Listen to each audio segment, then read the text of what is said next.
board members, and advisors, staff, on-site visitors, online listeners, and Twitter followers. For our visitors and those listening online, today's agenda involves our board committee sessions, and tomorrow's agenda is the official meeting when the board will vote on our action items. Next week, October 7th through the 13th, is National Braille Week, and National Braille Week aims to raise awareness of the importance of Braille and other alternative formats that open the written world to people with vision impairment. National Braille Week runs in the second week of October, coinciding with World Sight Day. In honor of Braille Week, I'd like to extend a special thanks from the board to those serving in our residential schools and other professionals who prepare students with visual impairments for success in school and beyond. Your dedication contributes to ensuring the needs of every child is met regardless of his or her disability. Board members are reminded that it's our duty to avoid conflicts of interest and the appearance of conflicts of interest as we handle the work of this board. Does any member of the board know of any conflict of interest or any appearance of conflict with respect to any matters coming before us at this meeting? If so, please state them for the record. If during the course of the meeting you become aware of an actual or apparent conflict of interest, please bring the matter to the attention of the chair. It will then be your duty to abstain from participating in discussion on the matter and from voting on the matter. Board members, you've seen the agenda for over a week and had the opportunity to review it. I ask if there are any requests for changes to the agenda, and if before requesting a motion, I will note that we intend to move one item, EICS 5, to the last item of the day, pending a meeting at 1 o'clock in the General Assembly. I now request a motion for approval of the agenda. Move approval. Motion by Ms. White. Is there a second? Second. Second by Mr. Buxton. Dr. Townsend Smith, will you call the roll to capture the vote? Yes, sir. Mr. Buxton? Yes. Join the conference. Ms. Kamnitz? Yes. Ms. White? Yes. Mr. Chasteen? Yes. Mr. Ford? Treasurer Falwell? Treasurer Falwell, yes. Thank you. Vice Chair Duncan? Yes. Chair Davis? Yes. Thank you. We have an agenda. So we'll now proceed to our committee meetings, and we'll begin the day with the Transformation Committee, which I lead as chair, along with Vice Chair Duncan. As you may recall, in the 2017, the General Assembly passed legislation directing the superintendent to contract with an independent organization for an organizational, functional, and business review of the department. Ernst & Young was the chosen firm to conduct the work and concluded with 18 recommendations to improve the performance of the department. Since our last update in February 2019, significant staffing changes at the department have occurred, and this report is requested to check in on the progress toward implementing and receiving the value of these recommendations. So I'll begin the presentation with Ms. Johnston.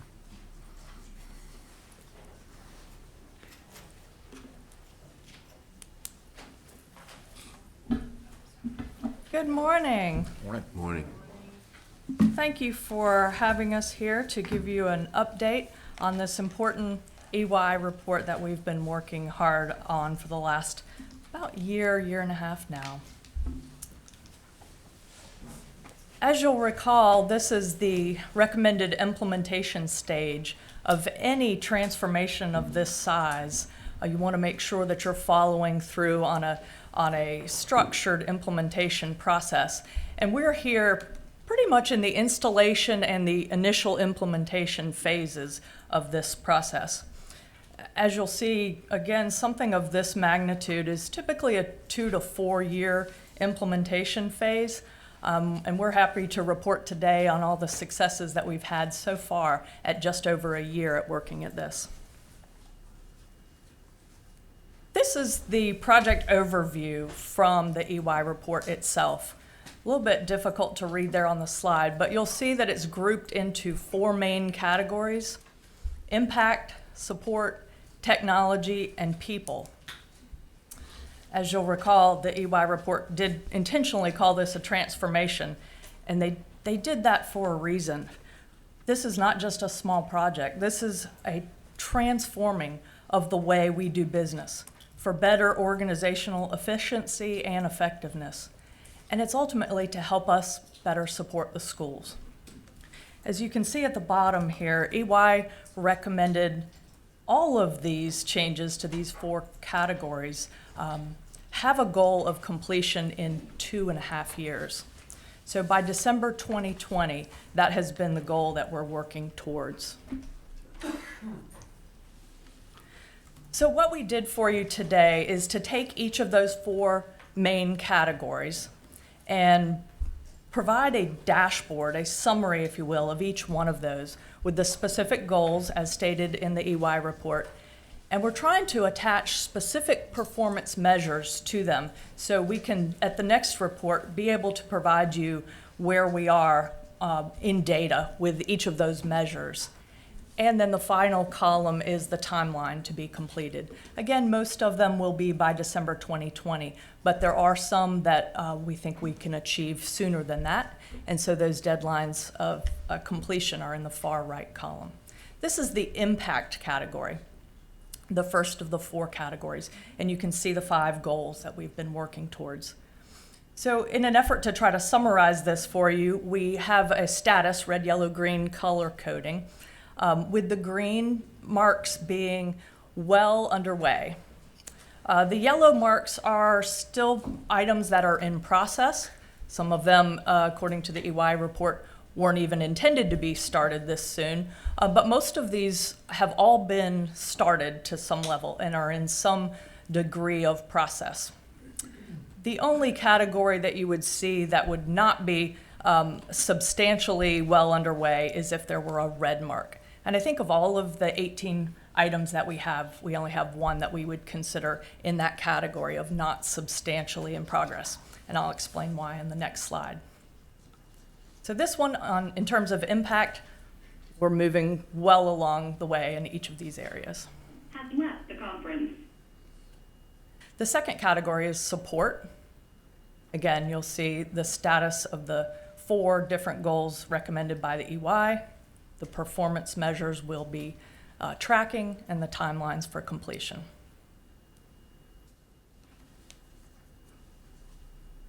The third category is technology. And again, the 4 goals, the status here, either well underway or in progress, and the measures and the timelines to be completed. And finally, people. So there are 4 major goals here, and this is the one that I would say that we have had the least progress towards, and that is simply because we do not have our own authority over this one. By and large, that is legislatively and governed by the legislature and OSHR policy. So we would love to align compensation levels and changes directly with performance, but that's not completely within our control. However, I would like to report on some good news in that area. We have attempted to use surrogate measures to at least try to effectuate some of the intents of the goals and objectives in this category. And if you'll recall, last year, I stood here and told you about our performance evaluation process. And that is a more data-driven process for evaluating each of our employees towards goals and objectives. And we were at a 56% completion rate at this time last year. So we very intentionally set out to have a much higher goal at providing those effective performance measures through our NCVIP system, which is the system that we use here at the state. And I'm pleased to report at this time, well, this year, as of June 30th, we now have a 91% completion rate for performance evaluations. So although that's in red, there is some good news in movement towards that to the extent that we can. I will say too, if you'll notice on the end of this one that there's goal number 17 is the last one on the slide. Well, EY had 18 goals for us, and that's not in any of the 4 categories because the 18th goal was to create a transformation management office, an entire office devoted just to this project. We don't have a lot of that flexibility for creating positions.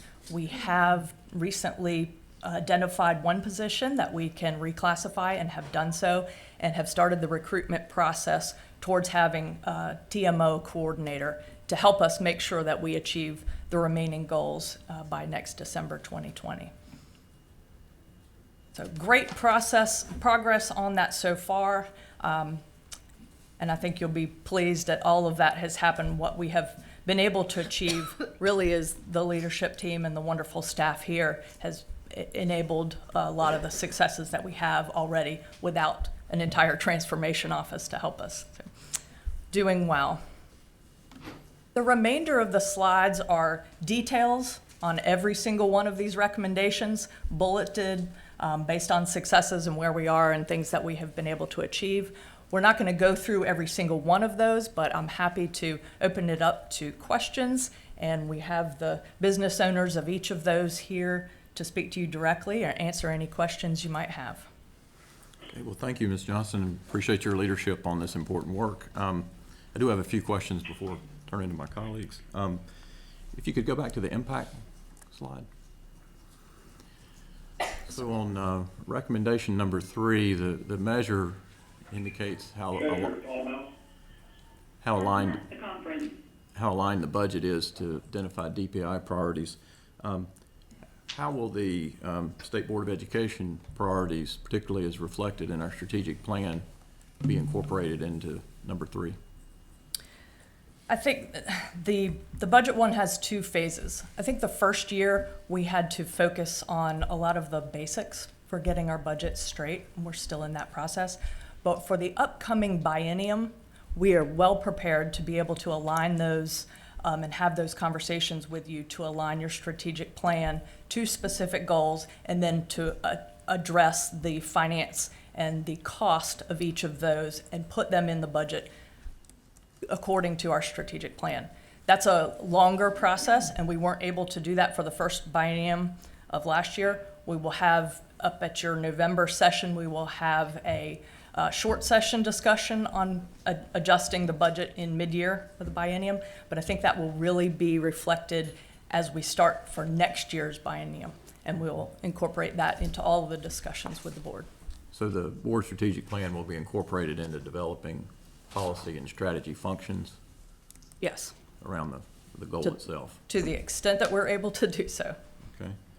And then similarly in number 4, I guess it's a similar point around division leaders as business owners of their budgets that would reflect the board's priorities through the strategic plan. And that one, we have already started that process. We have budget analysts that have been assigned to each of the divisions within the agency so that they can get to know the business needs and understand their business, and also be able to support them in printing their budgets, in being able to read their budgets, and being part of that process where they can help create the requests and the needs. Again, all in alignment with strategic plan. But the basic process of encouraging each of the divisions to look at their budgets, to own their budgets, and to develop budget requests is in process now, but again, will be full force by the biennium. Okay, thank you. And then on number 5, I see how the performance measure would reflect the efficiency of the contracting process. What's the performance measure in terms of improving the transparency of the contracting process? We're happy to add a measure to that effect. I think all of the objectives that we've been trying to achieve in that will do that by having all of the reports come through the board, all of the intents to contract being posted on eBoard. I think that provides you all a greater level of transparency. We're also creating a database of all of the contracts and task orders throughout the agency. That did not exist prior. We're still working on that, but it's almost there. I think we have over 200 and some on there currently. We're trying to get every contract to be visible to to each of the deputies in their divisions. That SharePoint site will be visible for everyone to see, which will also help us manage when projects and contracts are coming to their conclusion. We are sending them emails and reminders to each of the business owners well in advance of that deadline. So we don't have some of the things that have happened over the last couple of decades here where we get close to the contract ending and then it's a massive scramble. And I think preventing that and planning ahead, so the purchasing office is in advance, about 6 months in advance, they'll be starting to talk with those business owners about how, do we need to renew this? Do we need to rebid this? Is this ending? And I think a lot of those conversations and doing that upfront planning will also help with the full transparency. Okay, thank you. On the next slide, on number 6, if you could go to support. Number 6, Bev Emerly's. If you go to the support slide, Oh, okay. you can use trying to use your summary because those are Thank you. helpful. So I note in the detail slide around number 6 that there's items around the rollout will happen this month. So has the regional support structure not already been rolled out with the catalog of services, theory of action, roles and responsibilities? Is that still pending to be rolled out? I think that's a good question So for that's a Bev Bev, Emery. yeah. And I know we've been very strategic about that because there was a soft launch of the regional support. It's in action. All the regional directors are working daily with superintendents in their regions, but we did not want to put out a full catalog until we were ready to do so. And then Bev and I were down in Wilmington during the hurricane, and that just, as usually hurricanes do, again, put a delay on that. We wanted to make sure that we are fully 100% ready to launch when we do the big launch. So we have soft launched, and those relationships are going really well. Okay, so the full launch will happen in October, happen this month? We'll check with Bev Emery and see what her plan is. Okay. Well, That's what it says in the slide Yeah, later on. with a full implementation of December.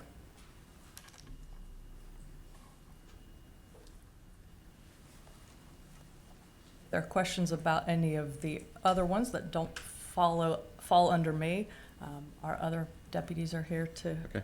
address questions as Well, well. I think it'd be helpful whenever it is rolled out for the board to be informed of those because we get questions from, constituents and superintendents. And we also want to be able to amplify and support the great work of our regional support teams. So when the formal rollout comes, informing the board would put us in a position to be able to that much stronger support the work of staff. Absolutely. Okay, great. On number 8,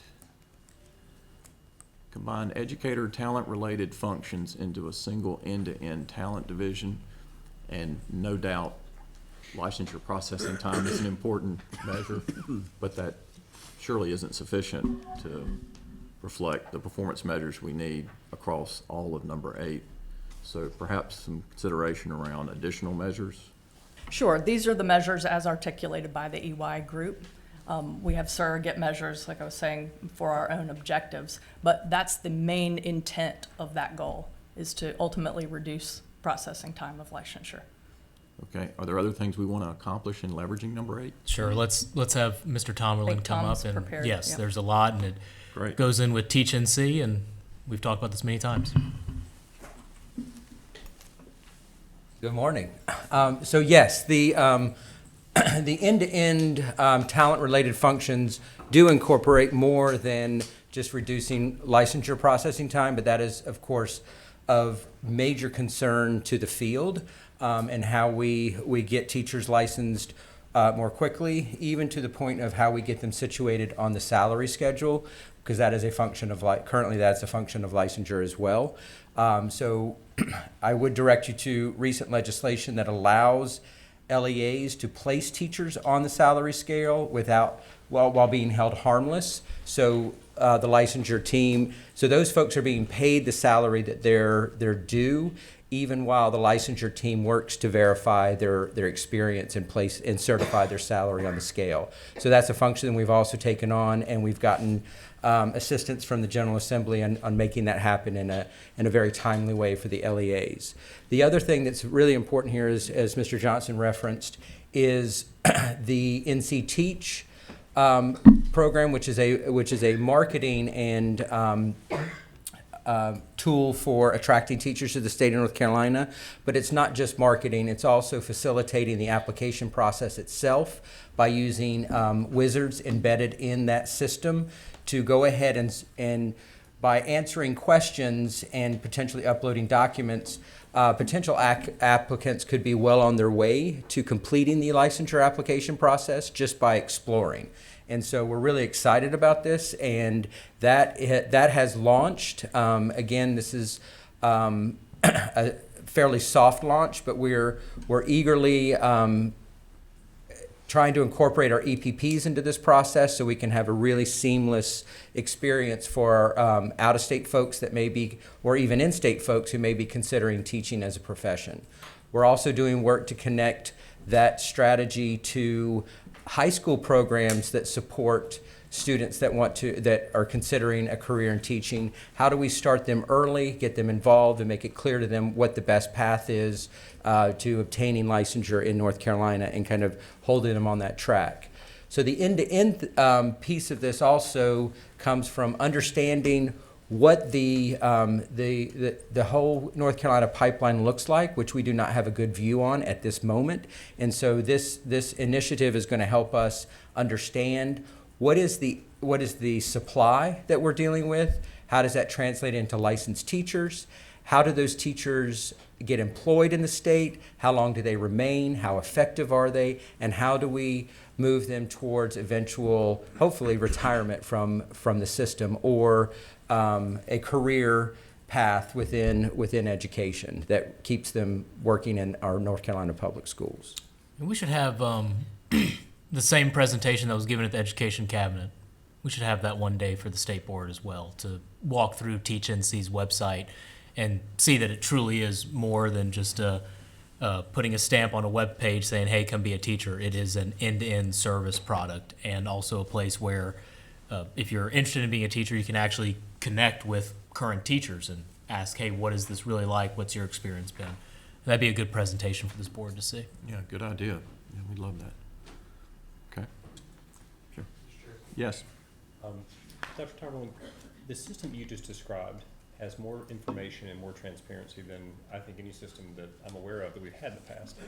Would your system be able to give us real-time data on teacher vacancies statewide, in the sense that we often think of high needs areas being math and science, special ed, but in many rural school systems, high needs may be elementary. High needs may be other subject areas besides math and science and EC. But sometimes we don't have that data to know on a real-time basis. Would the system you're describing allow us to get a sense of what high needs is at a LEA level rather than just at a state level? So I don't want to overstep into Chloe Gossage's realm here, but she said step away. So so we are developing a statewide jobs bank, so that all the LEAs across the state, all public schools would be reporting their vacancies in the system that is going to connect with our marketing system. So we would have much better data on not only is there a vacant position, because sometimes when we look at this, we just know that it's a vacant position. We don't know what the LEA is hiring for necessarily, but this would change that and allow us to collect that data in real time and to report on what the prevailing trends are across the state in terms of hard-to-staff subjects and hard-to-staff schools. That would be a phenomenal piece of data for us to have. So thank you for the work that you and your team is doing to put that together. Follow-up question to that? Sure.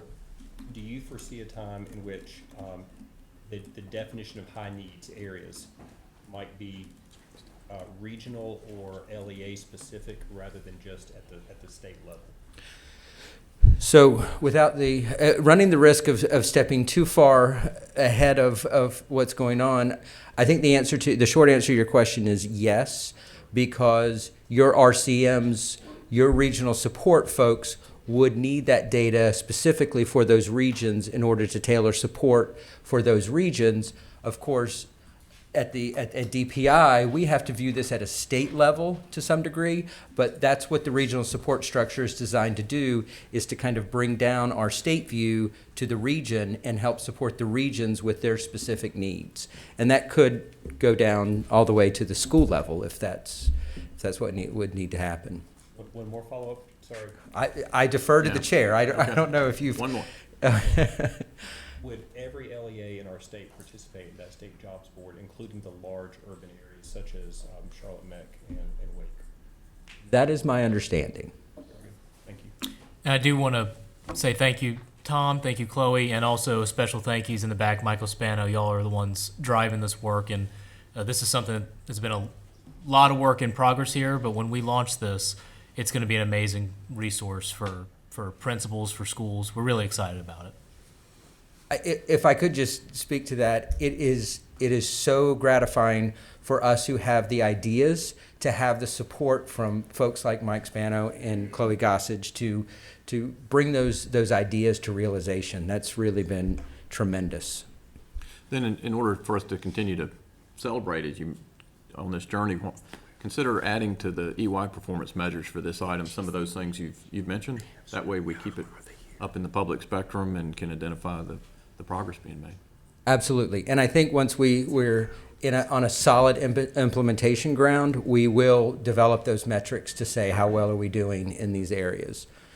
Great. Is there another question? Yeah, I'm not sure it's for Tom, it's maybe more for Catherine, but, well, I'll just ask it. Sure, Ms. Campbell. So, the performance measures I think that we're looking at came from the EY report, is that correct? But Yes. the department is working on for each one of these, a richer list of performance measures. I think it would be interesting to see those, just to get a feel for what else besides the sort of very simple reduced license processing time, what else is in that goal? So I don't That disagree, but as Mr. Bristow Smith pointed out, this idea of the supply side is basically a black hole that we don't know really. No one really has a really good idea of what's going on, so it's hard to create performance metrics until you start capturing that data in a meaningful way and seeing what the current state of the situation is, and then translating that into improvement goals. So that's a necessary first step for us to even get the data to start see what the baseline is, and from there we can develop performance goals that are SMART goals, that are achievable, that they're focused, and that we can really measure our progress adequately. But to do that in the absence of actual data is just kind of wishing. Yeah, so the measures will be evolving as you do the work. Absolutely. Yeah, and as they evolve, we're interested in understanding them. So, okay, thanks. A couple more. Mr. Chairman, can I Yes. just ask one on this one, Mr. since you're on Buxton. number 8? Sure. We just haven't talked about this for a while. How is our licensure backlog? So that, of course, is Do we have one? a fluid measure. We always have a backlog. So on average, our licensure department receives about 7,500 license requests. And so we have approximately 16 specialists who work on clearing those licenses. So what we do with that, and we can certainly share, we have, I think you've met our new licensure director of operations, or section chief of operations, Dietrich Jones. Dietrich has done a wonderful job of setting up a month by month. Here's how many licenses remain, looking back for 5 months to say here's how many licenses remain in those windows, and prioritizing the work to make sure that we're clearing those licenses that are kind of outstanding in a very systematic way, rather than that system has never operated that way. So what we know we will always have a backlog, but we want to make sure that the backlog doesn't extend past a 3-month window. And as we get that down, then of course the goal is to keep moving that measure forward on how many months back we would have a backlog. So I it's 2 think- and 1. Backlog's probably not the right word to capture what we're doing. So backlog existed. I remember before I took office, I mean, there were teachers waiting for like a year. That's a backlog.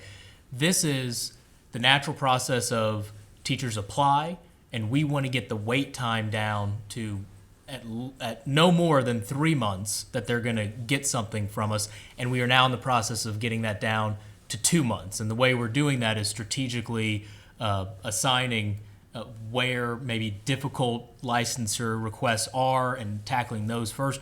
We're also looking at, instead of just randomly picking from the pile, who's been on the wait list the longest. Let's get that one first so that we don't have teachers on the wait list.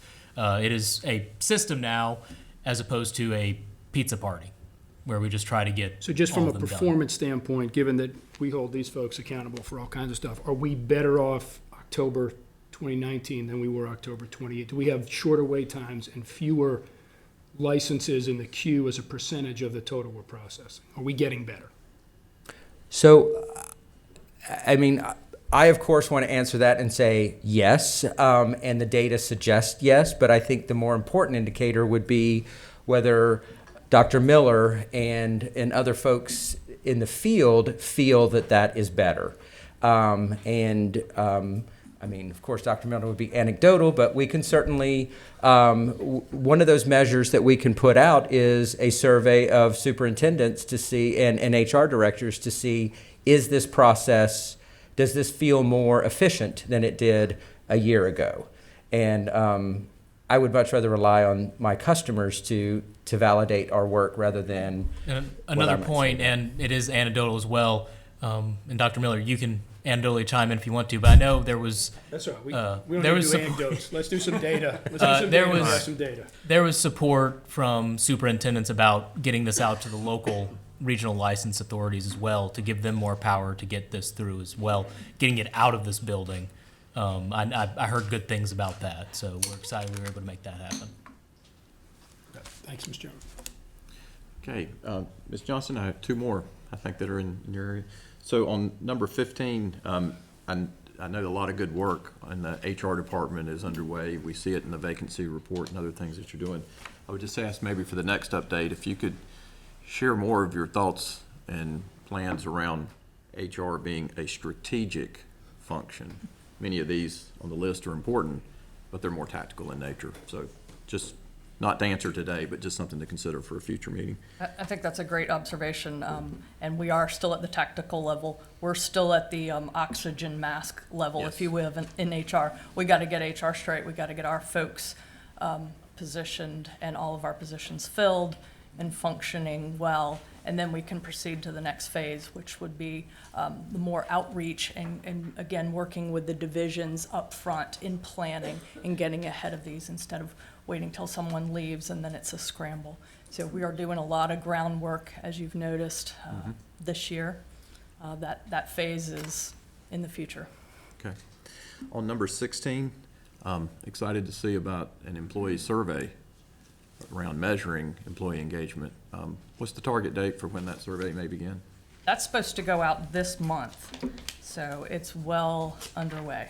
Yep. Terrific. Yep, we're excited about that as well. And one of the best things you can do for your employees is listen to them, and we want to do better at that. And so having a survey not only to help give us a baseline, but to really get some good feedback from across the department. And then after listening, take action to actually Absolutely. work on the things that they've identified. You bet. So then last thing, on number 18, the last item talks about strategic planning objectives, performance measures and process. The strategic planning objectives, how are they related to the board strategic plan? So there's a strategic plan for kind of the external and internal going on here. I think there's a lot of strategic planning work, which is great. And the next level of that is really drilling down into those specific objectives. How are we going to go about doing that and accomplishing that? And some of those are very cross-divisional. So we're going to sit down and go through how are we going to obtain that goal. So developing those next level of details. And sometimes they're as small as, getting the travel reimbursements done in a more timely manner. But they all should align together to help achieve that ultimate goal. And then, in strategic planning, you have to tweak along the way as well. So I think these are all good goals, but we've learned already some things that might be better additional goals or future goals. And I think those will continue to arise, and we'll keep putting them on the list and make this an ongoing, living, breathing transformation of DPI. Okay. Vice Chair Duncan. On impact, EY recommendation number 3, which I think Mr. Mamone is tasked with, but I'll ask because it dovetails on this last question. The heading for that is develop a policy and strategy function to facilitate collaboration and feedback around agency priorities. And just along the lines of what you were just talking about, I think we need probably some clarity about what we're talking about. The board obviously has strategies and policies and has identified priorities that it wants to move forward on as a very important aspect of the work that's being done for our students. Are the agency priorities different than the board's priorities? Just definitionally, are we talking about something different? Yeah, I think the large focus of EY is internal organizational, so that we can better support those external facing goals that you all have. They're all in the effort to support schools better. But I think a lot of this is really focusing on what we can do in fixing DPI internally. So these are internal operational priorities as opposed to external strategic Well, priorities. they're Strategic certainly policy aligned. priorities is the intent of this? Yes, and I will say a perfect example is the completely outdated, backwards contracting process this building had was holding up work from getting done. If that's holding up work from getting done, it's not supporting the state board strategic goals. So a very high level is the state board sets its strategic plan. You need an efficient department to help support that and help support schools. It's not efficient if you've got to sign a contract at one end of the building, then take it over and find the person who has to sign the next line, then take it back to the next office and sign that other line. These are the things we're cleaning up. It's not going to make any headlines, but it's making DPI a much better place to help support those goals and help support school systems. This maybe follows up on Ms. Cam's question. My last question on this is, are there identified measuring sticks for this in terms of how internally the priorities and for the agency, the internal operational priorities for the agency are being modified in a way, as the superintendent describes it, cause it to act in a more efficient manner? So the high level measure ultimately is being able to align the priorities through the budget process, from strategic plan to the operationalizing of that in each division. So they're not focusing on 3 other things that are taking scarce resources, people and time and money, and then ultimately being able to completely align it back to the budget. So you set your goals, then we set operational objectives to achieve those goals, and then we put the money where it belongs. Right now, it's a very unstructured, unaligned process for that. The divisions know their areas very, very well, but they may be working on a project that HR doesn't know about and IT doesn't know about. And then it comes time for the budget process, and that may or may not even come up in conversation. So we're trying to get a handle on all of that internal alignment and policies and procedures and goals for us to make sure that we are able to achieve those external and very visible strategic goals of the board. So I appreciate that. I know that's a focus that you've had, and I appreciate that that's where we're heading. And so that, in essence, leads us to our discussion in a moment about how we work with budget priorities, which would include the board strategies and priorities and how that fits into the budget, and how the organization of the agency then can accommodate that through the budget priorities as you've described it. That's correct. And if you recall, last year we attempted to start that process in having each of the divisions have discussions, and we sat down with all the deputies and discussed what should go into budget requests and provided that to the board to make sure that they were aligned with your goals. But it was a bit of an informal process. We want to make it a much more structured, formal process. A lot of us here have been doing this for 20 years in other organizations. We know the vision, we know where we can go to be able to support you and support those goals better. It's just going to take us some time to get there. Ms. Kamens? Just a quick jump back to goal number 16 in the employee survey. I'd be really curious to see the questions on that survey, if you could share those with us. Sure. I think they're still in draft stage, but would you like to see them before they go out? Yeah, I think that'd be great. I'm just curious, since this is the first time it's been done, as I understand. Yeah. It'd be interesting to see. Excellent. It is. Ms. White? It is important that we are careful about the wording and the intent of those questions. Many years ago, there was a commercial that said 4 out of 5 dentists surveyed, like X toothpaste. And so how many dentists did you have to survey before you got the 4 out of the 5? So making sure that we are empirical in the way the questions are asked, and intentional about the data that we want to collect, so that that it's factual. Remember, it is only internal. Yes. This is internal, it's not going in. We'll make sure it's a statistically significant sample size. Great wording. Other questions? Thank you, Ms. Johnston, and to you and your colleagues for the important work on this. Appreciate it. Join it. We'll now proceed to the Business Operations Committee, and I'll turn to the chair of that committee, Mr. Duncan. Thank you. Along with Todd Chastain, we lead the Business Operations Committee, and today we have an issue session item, which dovetails completely with what we were just discussing in many respects, which is the State Board of Education, the Department of Public Instruction budget process overview. And we're looking at this in 2 different ways. We've come through a budget year and just concluded on June 30th. And now we have a new coming year, and as you just heard, as described from the E&I report, there are some modifications that are going to be made to the budgeting process to try to transform and create greater efficiencies within the department and to better align with board strategies and priorities. And so our focus is to get an overview of that and then talk a little bit today about where we are in terms of last year's budget, and then we'll defer deeper discussions about the details of looking towards next year's budget until December, when the staff has had considerably more time to work through this new process internally and bring some thoughts and recommendations to us for discussion then. So Barbara Roper, welcome, and we're glad you're here, and we appreciate your presentation today. So today I'm going to have a very high overview of what the high numbers were for 19. And then we're going to move into some other areas that I wanted to discuss, that some of the improvements that we have done since I've been here for the past year, that's going to better help us understand our budget.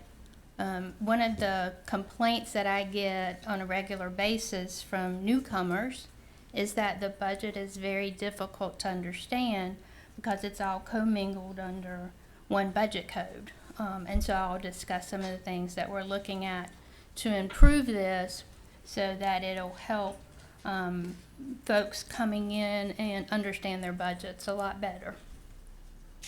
So let me see if I can work this. Okay. So just the high numbers of the total reversion for 2019 is $146 million. And the majority of this money comes from the public schools. And Alexis has some information that she may be speaking of today.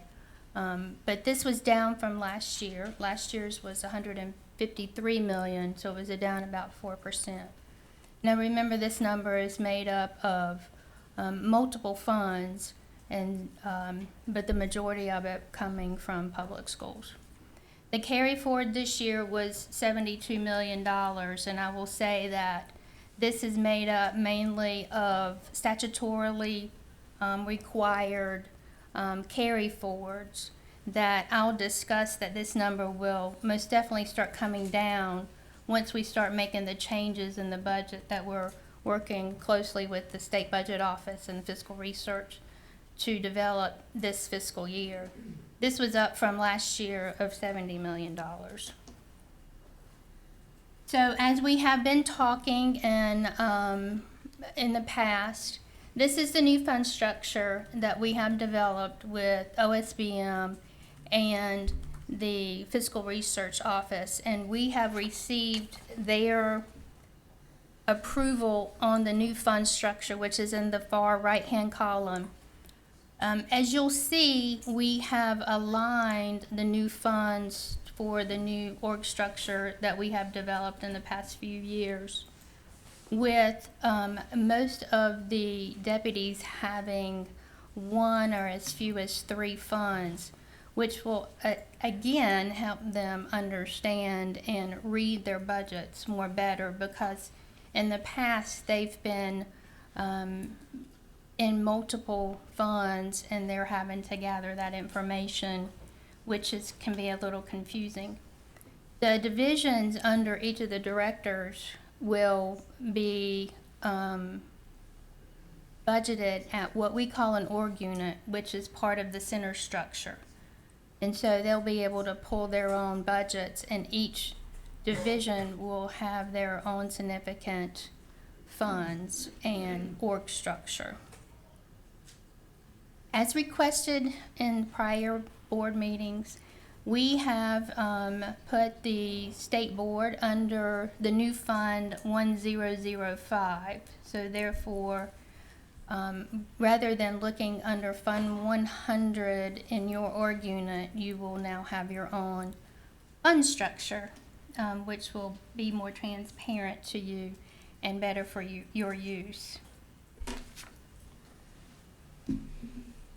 So there's 2 important things that I want to tell you about that is forthcoming for this fiscal year that the finance group is working on.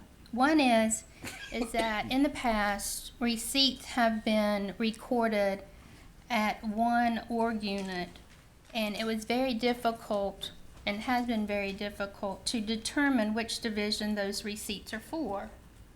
So we are moving forward with recording those receipts accordingly under each division, so they'll be able to not only see their expenditures in their budget reports, but also their receipts, which is in the past they've not been able to do that. So we're really excited about that coming up. Also, when I said that the carry forwards would be reduced, that is because we're working with OSBM to set up Type 2 codes, which are special fund codes that are non-reverting at the end of the year. So therefore, we will not have all those statutorily requirements as a carry forward, which will reduce our carry forwards. So that's an exciting news, because they will be able to see their special funds or those non-reverting items and their own fund code. So we're going to talk about this short session, and as we all know, we don't have much information on that. OSBM is in constant communication with us. We meet with them on a weekly basis, and they are just, as I say, concerned that we do not have a budget certified. They have given us directives as last week that we are going to certify a budget in October. It may not be a budget that's been passed. It may be what we are now in right now. We're using last year's budget without the non-reverting fund occurrences. We may be certifying that budget at mid-October. So we're waiting for them, and they were waiting for the Senate to return this week. So hopefully we'll have some more information forthcoming this week or early of next week from OSBM on what direction we're going to be going into. So with that being said, we have decided, and we are working towards having, and I'm going to jump to the next one because this slide's a little bit easier to understand. For right now in October, we are now, all the budget analysts are scheduling budget meetings with each division to discuss what their needs and requirements are for the upcoming short session, which is very difficult when we really don't have a current budget to work off of. And we hope by the time that we start having those meetings that we have more information from OSBM as to what direction we need to work towards. In November, we want to come to the board and discuss those recommendations from the divisions and also discuss your recommendations. However, if you want to go ahead and share part of what your recommendations may be with either myself or Deanna, we'll be happy to start incorporating that into our November presentation as well. And then, of course, we'll send the final draft of our recommendations for the short session for your approval in December. And then right now, OSBM is requiring us to turn in our final recommendations in January. And lastly, this slide was presented to the divisions back in July, basically giving them some guidelines on what we're looking for when they give us their recommendations or their request, which is a short description, try to break down the cost. These are items that are required by OSBM, and so we're working with each division to get a clear understanding so that OSBM will have those as well. So that it wraps up my presentation. Are there any questions? Open the floor to questions from board members. One area that would be helpful would be, Barbara, if you could give an overview of the reversions, the categories, generally categories, not the, I know you're working through the specifics and you'll get that to the board, but just the general areas, if you will, of reversions, and then the carry forwards the same. I think if the board has a sense of that, that will be very helpful. Yes, sir. That will be forthcoming in the next couple of weeks. Is there categories you could share with us Yes. now? Just not the specific dollars, if you will, but the categories of where the reversions are most frequently occurring, if you will. Like I said in my presentation, most of that is from the public school area. How about the carry forwards? Are there? And in the carry forwards, most of that is statutorily funds that were a special project that was set up and in the budget, and the divisions did not pay or expend all the funds, and so they're asking for a carry forward because they need those to continue that project or program. And I think you said in the next 2 weeks you'll be able to provide the board with the communication that will better break out those areas. Absolutely. Other questions board members may have in this area right now? Yes. Is there a Mr. Davis. particular part of the public school funds that are causing the reversions? I will have to defer that to Alexis if she's in the room. She has a better understanding of those, sir. Okay.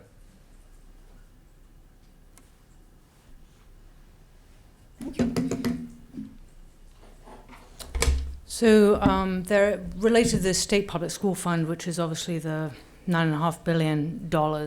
There are, I want to make sure it's clear that it isn't unspent funds that are allotted to public schools. They revert very little of unspent funds. Last year, it was estimated about $15 million of the $146 million are from unspent that they have control over. So the majority, and I can't speak to the department budget, but where the big money is reverted is between what is budgeted versus what is allotted. So we have 61,000+ positions that are allotted out to public schools.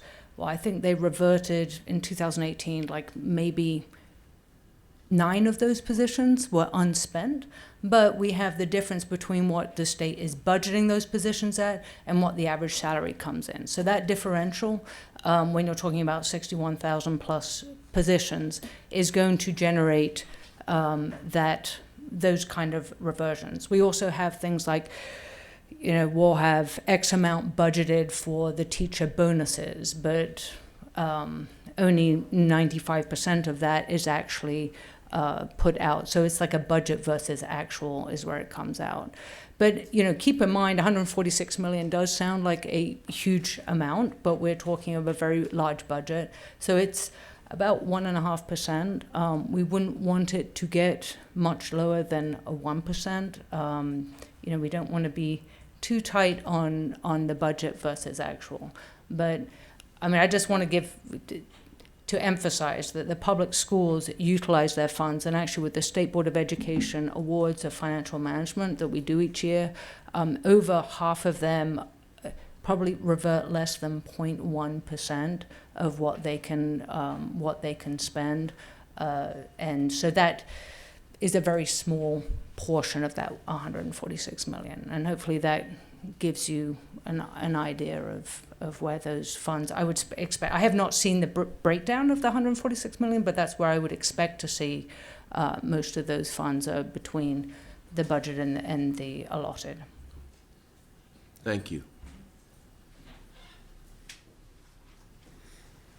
And if I just may add a little bit to that is, Please. a lot of our reversion that comes from the actual department is from lapsed salaries where we have vacancies that have not been filled for some time. We try to use that for temporaries and cover temporaries that can actually do that work and ensure that the operations continue.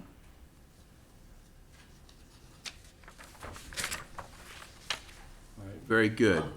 We look forward, Deanne, I hope that we will have some time to fit into our very busy schedule in November, some time to discuss the budget issues that are going to come further forward at that time. And then we'll obviously need to reserve time again in December to have some in-depth further discussions. And we look forward to getting the details of what the new budgeting approaches are going to look like with the work that's being done by Catherine Johnson and you in that area. So we look forward to those reports. Thank you. Thank you.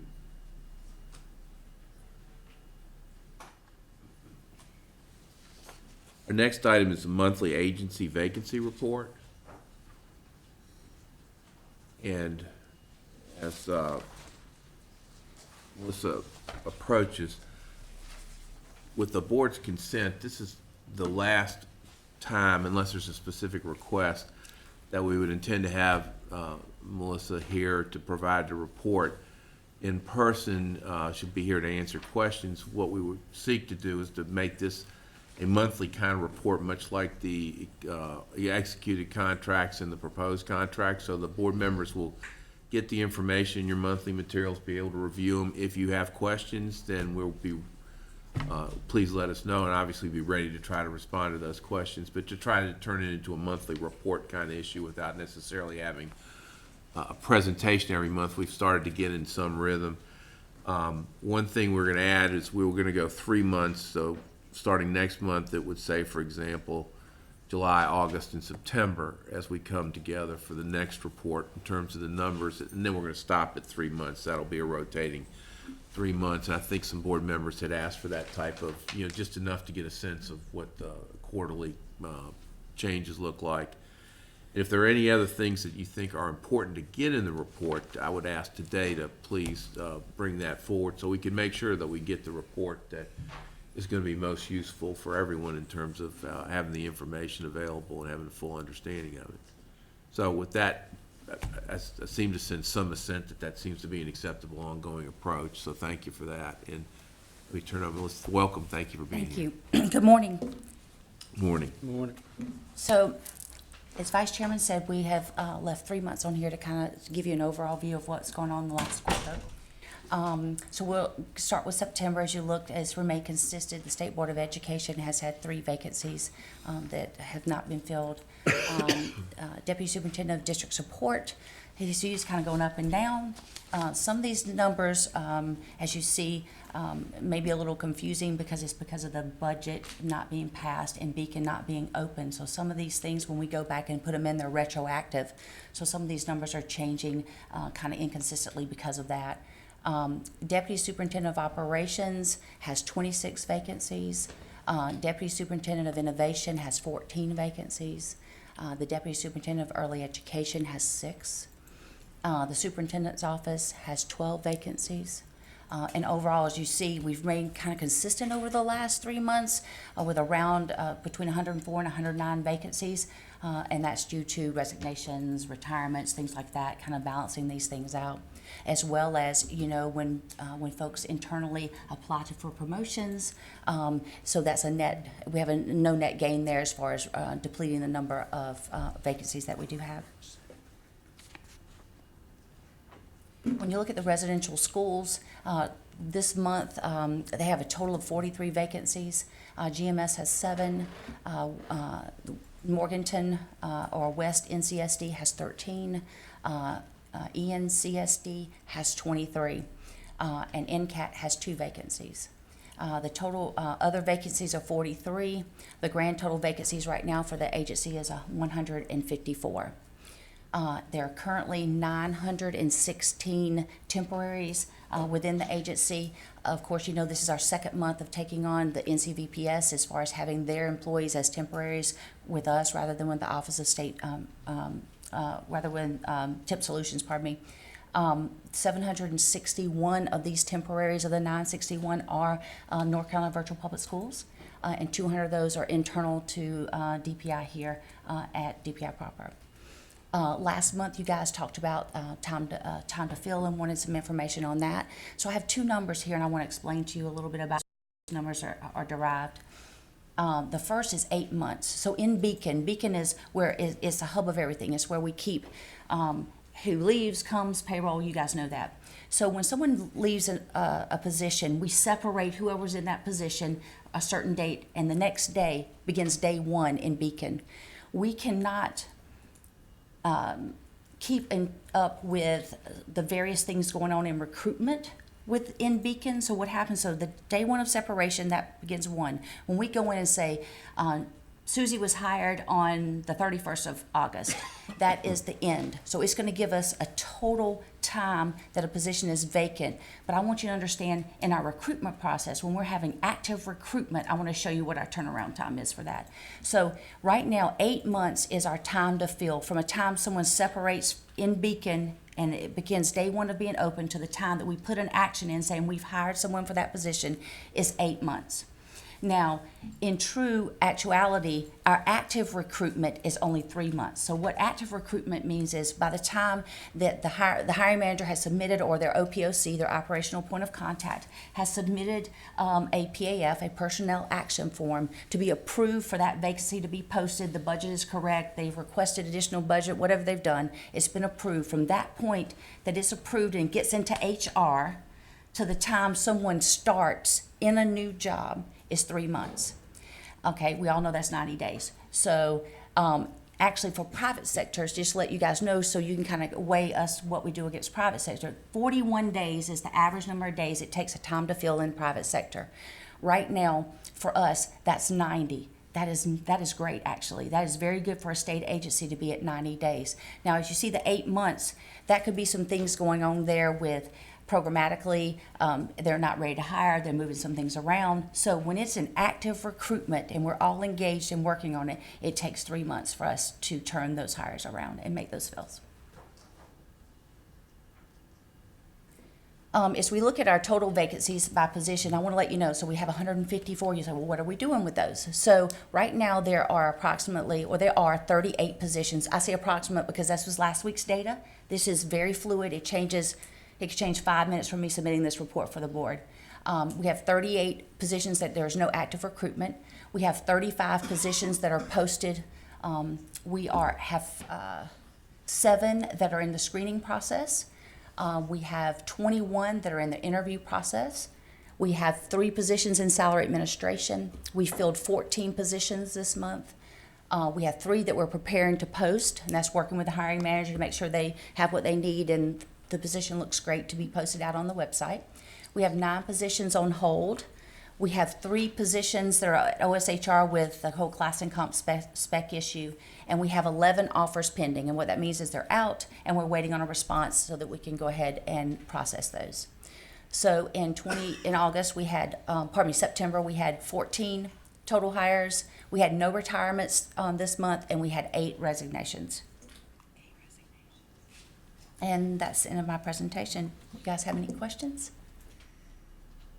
Thank you. Yes, Dr. Miller. Just one quick question on the positions with no recruitment activity. Help me understand the fluctuation there, the 46, 53, 38, if there's no recruitment ongoing with those. So that means, so there's some, for instance, the 46 and went up the next month. That means that maybe someone resigned or left the organization and they haven't taken any active recruitment yet. They haven't put the approvals in for someone to post, for us to post the position. So that's why that number may go up. And then why it goes down, of course, people have decided they're ready, they've changed job descriptions, they're ready to pursue that active recruitment and get those positions approved, and that's what they've done. So thank you. Mm-hmm. Yes, Mr. Buxton. If I could, I want to get some comments on Sure. going back to the Ernst & Young report, the transformation office. Sure. If you look at the red, green, yellow as kind of on track, off track, in jeopardy, we have 13 out of 17 that are off track or in jeopardy. So we've got significant, I think, challenges with implementing the Ernst & Young recommendations. And then the 18th, which is the transformation office, seems to be the remedy to getting things on track and having targeted focus enterprise-wide. Ms. Johnson, I know, said there are some challenges with putting an office like that together because we can't reclassify positions. And I just want to link, we got a lot of positions. Right. Obviously, some of these positions would not be suited to be reclassified in this way, but we got 38 with no recruitment activity, and that's hell pretty.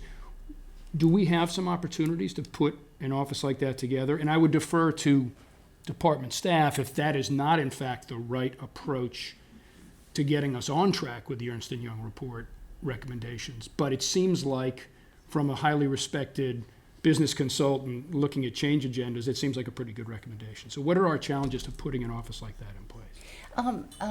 From an HR perspective. Sure. Ms. Johnson is correct in that there are some challenges with reclassifying positions, and some of those are policy relative to OSHR. And we've got to look across the organization and understand exactly what those roles are doing, making sure that there are not any roles that are have the same duties and responsibilities that we currently have in the organization, because OSHR will not allow us to do that.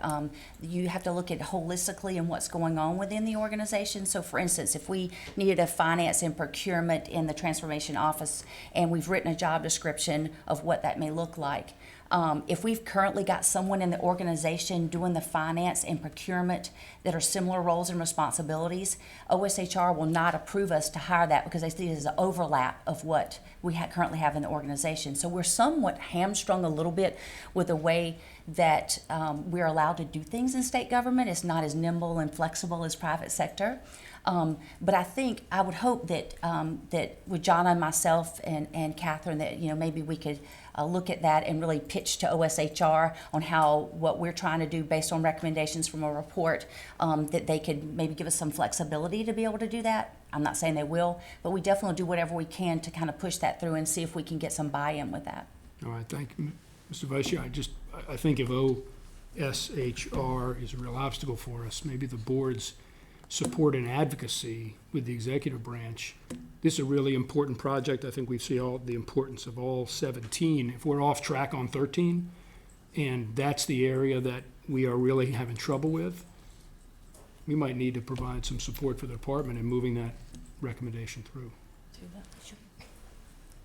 Ms. Johnson? Thank you. I'll try to add to that as well. Any support along those lines is appreciated. We do understand that the pilot authority that DPI has had to have our own reclassification ability is in the current budget. So if that were to pass, we would have that authority reinstated. So that would be extremely helpful if we do a budget soon. I think the other part of that is, What follow-up? So, Yes, please. Yeah. so we've had it, we gotta get it, we had a one-year pilot authority this past year to do that for council of state agencies, to be able to have that authority to reclass and change positions. but we didn't wanna do this transformation office and reclassify while we had that authority. I think the difficulty here is also looking at what you're gonna give up and finding some of those positions for everyone to be willing to Okay. give up that need. I think there's a lot of needs in the organization. So it's been looked at strategically, but I think it's also very difficult. I think the second part of that too is the salary piece, and Melissa can jump in and help me on this as well. But if we reclass, say, an administrative assistant level position to try to get someone that has project management experience like we would need in a PMO, you're talking about a substantial salary increase. And we don't have a tremendous amount of salary reserves for that right now either. So there's two parts of the difficulty engaged. Not that we can't do it, and we gave up an IT position to make this first one. And I think if that all goes well, we'll be able to work on at least another one. Okay, thank you. I just agree that we could be supportive. Yeah, thank you. All right, any other questions? I've got two or three things. Just if you could go back to the one that shows the temporaries. Yes, sir. So I've always struggled a little bit to make the math work right on this, and so looking at it now, it looks like we have 761 NCVPS teachers, and of course we know the circumstances Yes, how sir. that came about. And then we've got 961 total temporaries, which is down 133 from last month. So does that mean we have actively 200 temporaries right now? Yes, sir. And do you have some sense, or could you give the board some sense of where the temporaries are working? That is, what are the positions that the temporaries are holding? So we have an idea how they're being deployed in terms of the important services provided by the department. It's a wide variety, sir. It's programmatically. It could be education consultants, which is a very common job classification across the organization. It really depends on what unit they're working or what org they're working in to tell you exactly what kind of work. But it's administrative right on up to programmatic. And it's in various, most every org unit or division have temporary employees, but it's widespread. But unfortunately, I can't off the top of my head tell you exactly how many we have in each area and exactly what they're doing. But it is programmatically across the organization. And are we right in believing that the temporaries can only work no more than 11 months consecutively? Yes, sir. That is a law. Are most of these then consulting contracts or agreements, or are they different than that? They're actually temporaries. These are actually folks who are at temporary solutions who are working 11 months. A lot of those times why you see the influx of or flexibility within the number there is because most of these folks could be taking their month break, 31-day break. So that drops our numbers down, as well as, there's no longer a need in their org for them or the division for them. So that's the fluctuation, is a lot of the 31-day breaks. So if we have 200 temporaries right now filling positions, what are our total and full-time positions? So you say total temporaries and full-time No, positions? total, what are our total full-time positions at DPI? Roughly, including the residential schools, right at a little over 1,000. I think the last time it was like 1,099 roughly. I can go back and get you that specific number. All right. So Yeah, where you been? temporaries make up close to 20% of our workforce at DPI? Yes, sir. And are there statutorily created reasons that cause us to need that many temporaries as opposed to permanent employment positions? Not that I'm aware of, sir. And I could be wrong. I could let Catherine or someone else weigh in on that. A lot of this is, like I said, we are using temporaries in some of the permanent positions, and to continue the work. But I don't know of any statutory reason why we would be using more temporaries than hiring permanent employees. Okay. So it does not appear that any board members have any other suggestions for now for adding any other categories for the report. So thank you for the work that's been done in order to put together a very helpful report on a monthly basis to the board. I know that's required some effort, and we appreciate the effort that you've undertaken to put that together for us. And I think we've got something that works, and if we need to come to a place where we need some additions, then we'll certainly let you know. Sure. But thank you for the work you've done on it. One other area, and this may actually go back to some budget request information as well, is do you keep, or is this kept, in the finance area, what is the total amount of lapsed salary on an annual basis, and how is that lapsed salary used? That's not kept in human resources. That's not. No, so, sir. Okay. Well, Ms. Johnson, would that be information that you would regularly keep, or would be compiled as part of the finance department work? Yes, we're absolutely working on getting you that information. Okay, I know there's been some board requests for that information in terms of how much it is, number one, and then number two, how it's spent, if it's spent. And I don't know if that also dovetails with the other categories we've talked about, reversion and carryover. I don't know if they overlap at all. Probably don't, but in any event, if we could get some additional information. It would not be part of a carry forward, but it certainly is part of the reversion. It is part of the reversion, okay. And it would be helpful when we get that report, if there's any things that would statutorily, for example, prevent it from being anything other than reversion, as opposed to salary lapses that can be used for other purposes, or reallocated or redirected, if you will, and how they can be reallocated or redirected, just so we can get a better understanding of that. Yeah, there are absolutely restrictions on salary lapse usage from OSBM. So it would be helpful to have that on the front end, so no one jumps to a conclusion if they see a number that it's going to be important to define what the different numbers may be and how they can be used or not used. So if you can help us with that. Sure, I could certainly tell you lapse salary cannot be used to create a new FTE. Right. Acceptable use. Right. All right. Thank you all very much for all this. And is it on the last salary report? Is that something that we can look for in the next two? That's probably not yours. Okay. Sorry. Is that something that we can look for before we get to November? Before we get to our November meeting, is that something we can get an interim report on? I'm sorry, these updated requests? The lapsed salary request, yes. Sure. Get it to you as soon as we can. Okay. Hopefully. I know you've got a lot going Yeah. on, and but Absolutely working yeah. on it. All right. Thank you all very much. Appreciate it. We now have two more items. One is the executed contracts report. Are there any? And the planned contracts report. Are there questions or comments about either of those?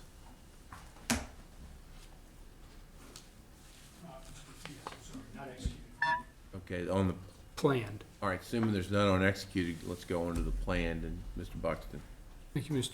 Vice Chair. I'm trying to get to the end. It's a long report. Let me just do it from memory.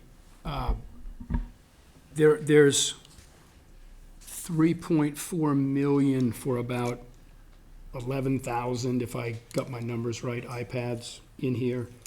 Is that the refresh cycle? I know my memory was last year in the budget, we had about 22.7 million in our Read to Achieve budget for devices for our reading diagnostic. And so this is a significant jump. And I'm just wondering, is this the refresh on the 4-year cycle, or is this something different?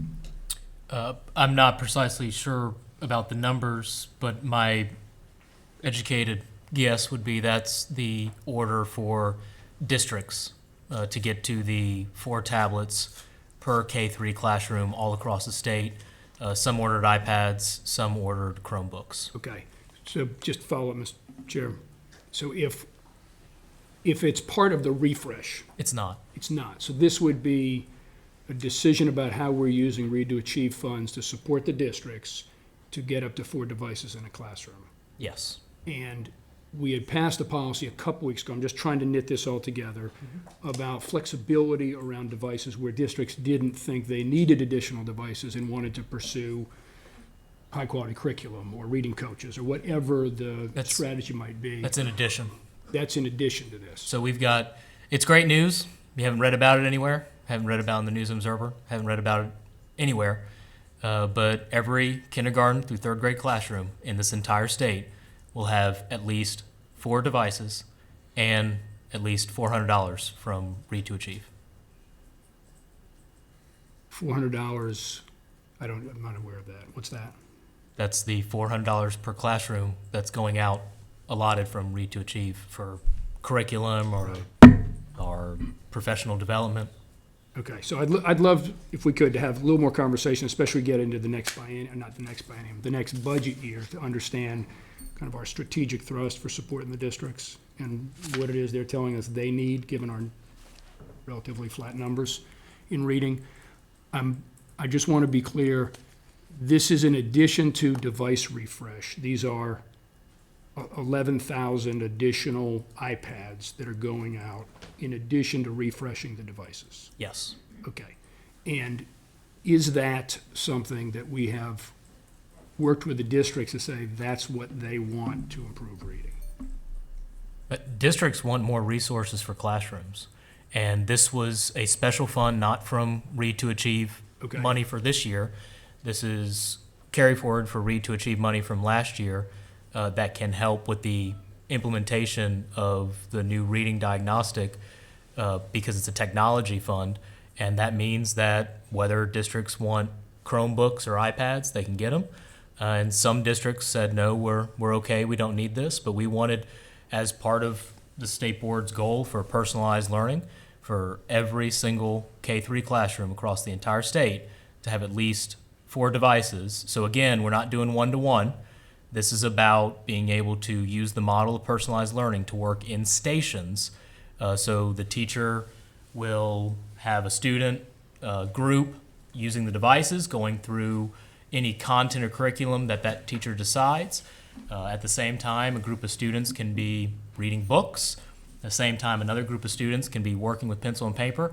And importantly, at the same time, a small group of students can be working one-on-one with the teacher.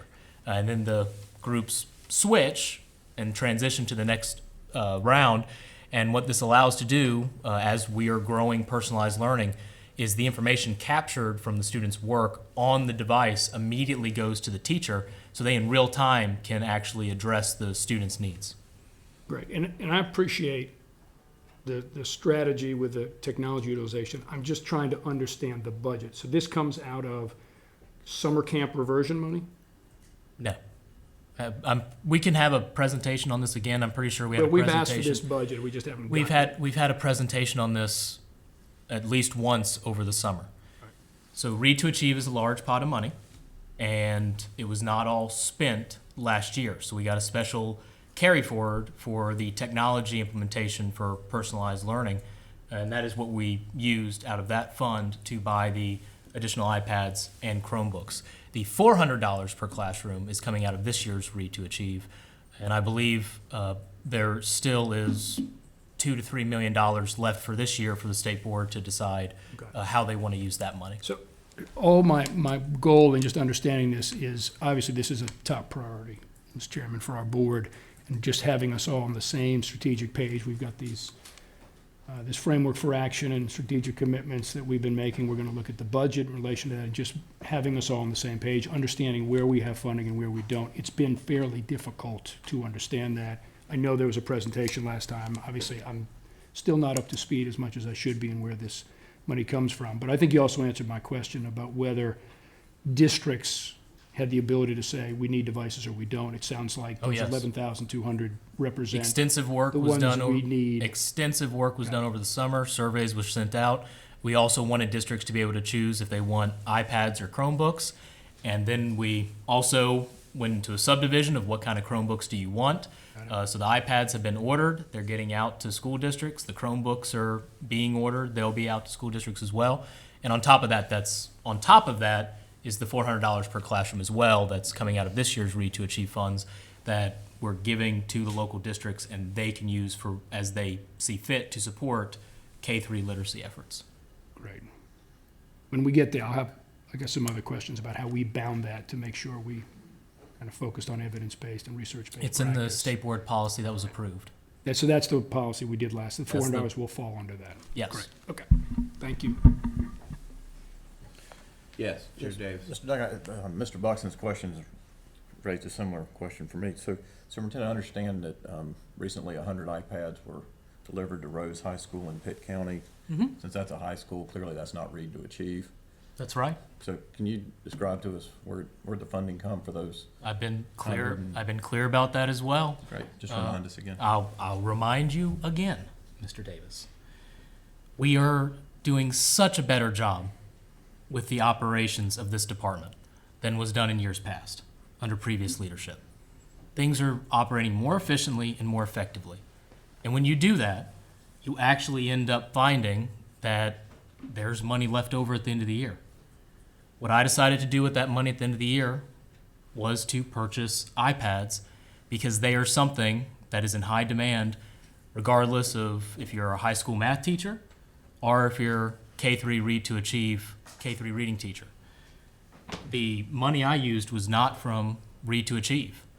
It was money that was not spent because of my fiscal conservative nature, and it was money that was already budgeted based on previous years of budget for the state superintendents before me. So with that, instead of sending that money back to the General Assembly, I decided I want to have the biggest impact I can for as many classrooms as I can. I bought iPads, and a teacher who I knew from a previous visit emailed me and said I could really use iPads for my Math 1 class and for the program I do to help connect students with their opportunities after high school. And she's a fantastic teacher. I wish I could give every teacher 100 iPads. But these are iPads that I had with that flexibility, and so I gave them to her. Were any other schools awarded iPads? 200 to the Ocracoke School because the superintendent from Hyde County asked me for them. Okay, so if we're asked, because we have been asked, because the needs are across the state, as you rightfully point out, how do we respond when the question is, well, what criteria is used to make these awards, and how does my school get into the queue to be considered for these awards? They can email me. That's the criteria? Mr. Davis, I bought these iPads to help as many teachers as I could, and are they going to help every teacher? No, and I wish we had enough to give to every teacher. But again, this is money that was in the state superintendent's budget that I did not spend to sponsor a conference. I did not spend to buy lunch for conference attendees. And at the end of the year, there was enough left over to where I could have an impact on classrooms. And that's what I did. Okay, thanks. That's all So I'm what sure. are, I'll stop there. So if Mr. Chair, What? if a school did have a need for additional iPads, what would be the mechanism they should be directed to email you directly? Sure. Just to clarify, we're not talking about state public school fund money. No. We're talking about department operational money. Has that been made clear to systems around the state that opportunity exists and they need to just ask you if? No, because we only have so many iPads. But when Hyde County came and called and said, we really could use 200, we lost everything at Ocracoke, I said, okay, I have iPads that I can be flexible with. When one teacher emailed and said, we do not have technology at our school, we really could use this, I said, okay, I'm going to get you 100 iPads. And we're very low on the amount of iPads that I was able to purchase with just that allotment of money. All the other iPads that are in question were with Read to Achieve funds, and those were part of getting every kindergarten, first grade, second grade, and third grade classroom across the entire state equipped with 4 devices. That's that big number that you heard was in the warehouse.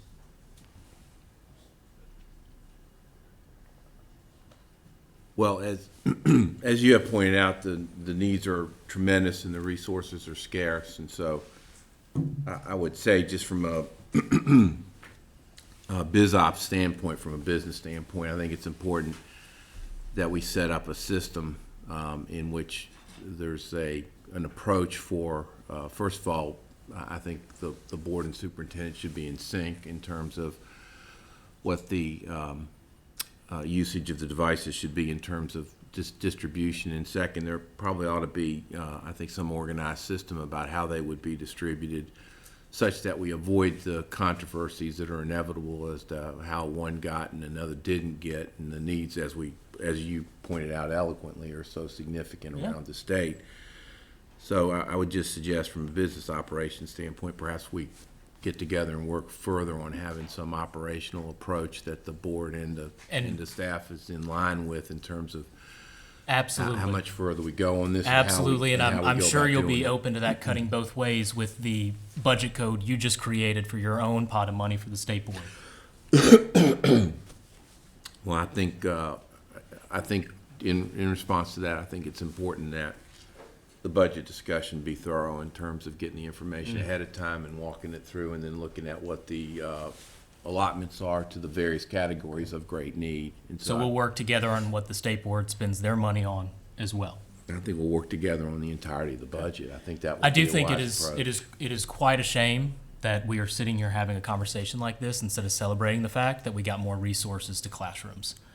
But we'll make more bureaucratic paperwork checklists that slow down things and make money get stuck in bureaucracy because the state board wants to.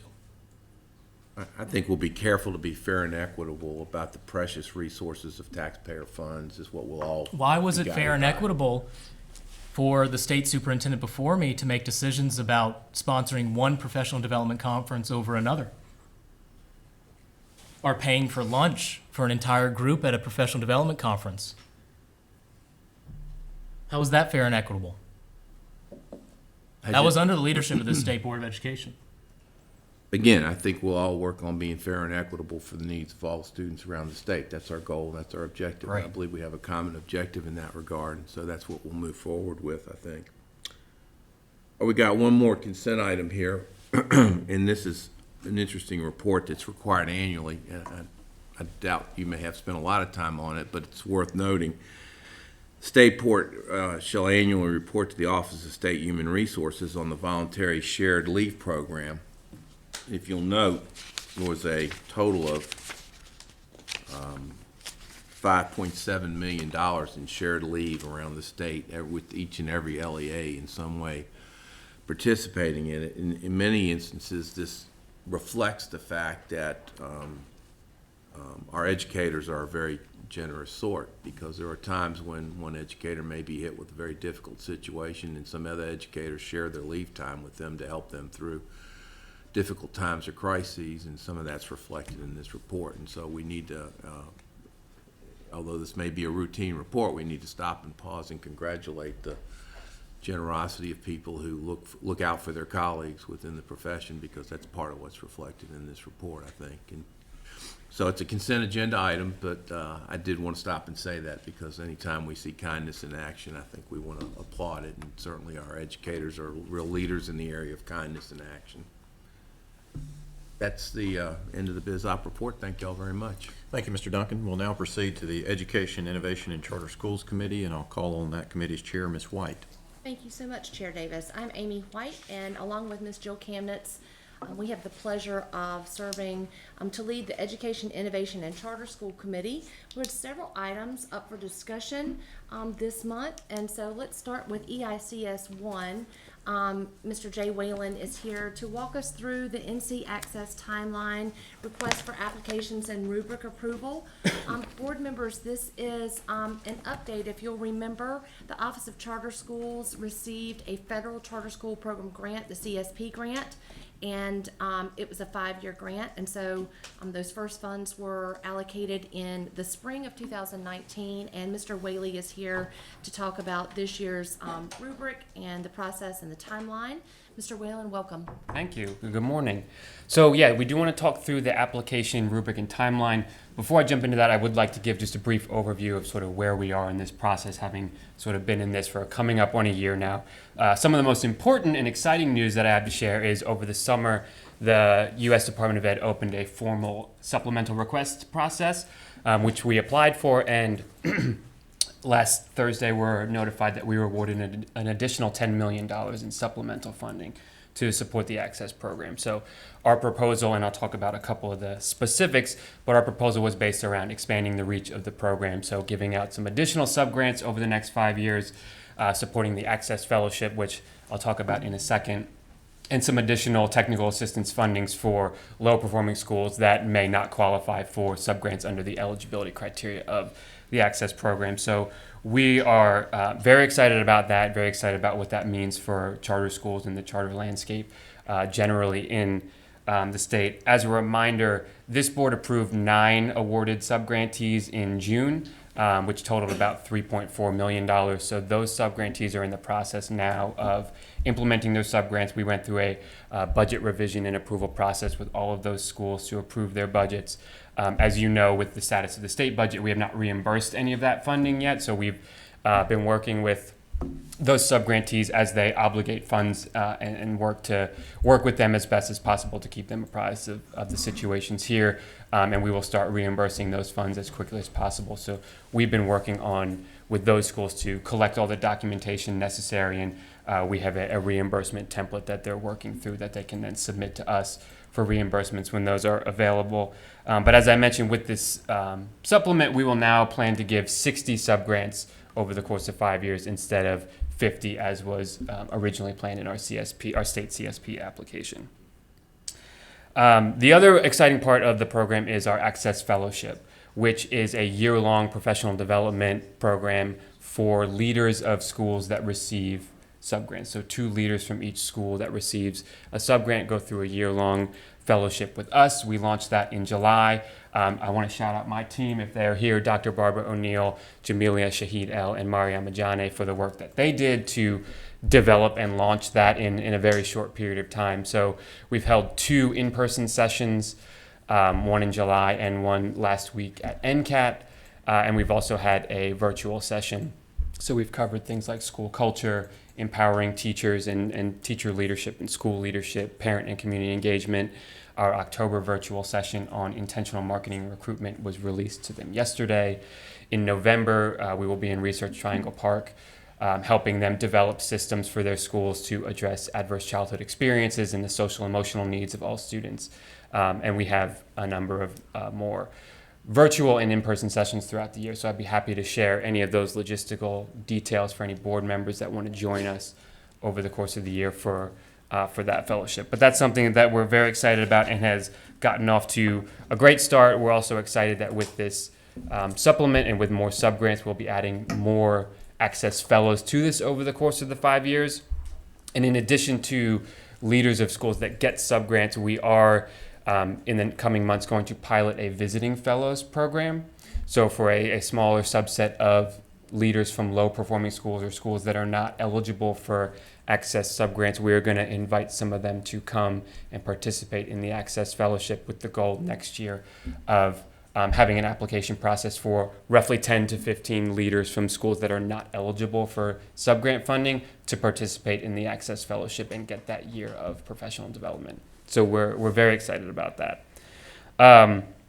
Any questions before I jump into some of the specific application and rubric updates that are in front of you today?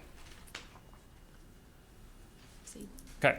So for the timeline, based on feedback conversations that we've had with subgrantees and debriefs internally, we wanted to extend the application window a little bit. So our plan with bringing this to you is to have approval of the application and rubric by this board on November 7th at the November meeting, and then to post publicly on November 15th. That's about 2 months earlier than we posted last year. Letters of intent then would be due on January 15th, and full applications would be due on March 1st. Last year, applications were due on March 31st. So we're moving that up a little bit to give us more time in the review window, but we're also extending the application window as well.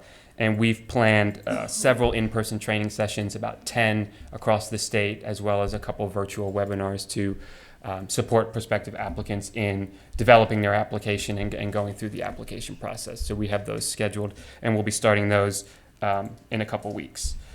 Some general application updates and conversations that we've had both internally with subgrantees and with the U.S. Department of Education.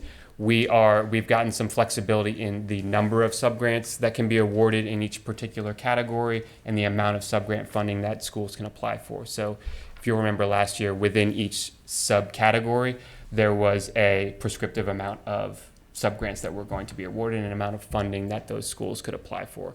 So we've been granted the flexibility to sort of do away with the specifics of that. So we'll plan to give out anywhere between 8 and 12 to 13 subgrants each year in a variety of categories, just to sort of meet the needs of the charter schools in the state.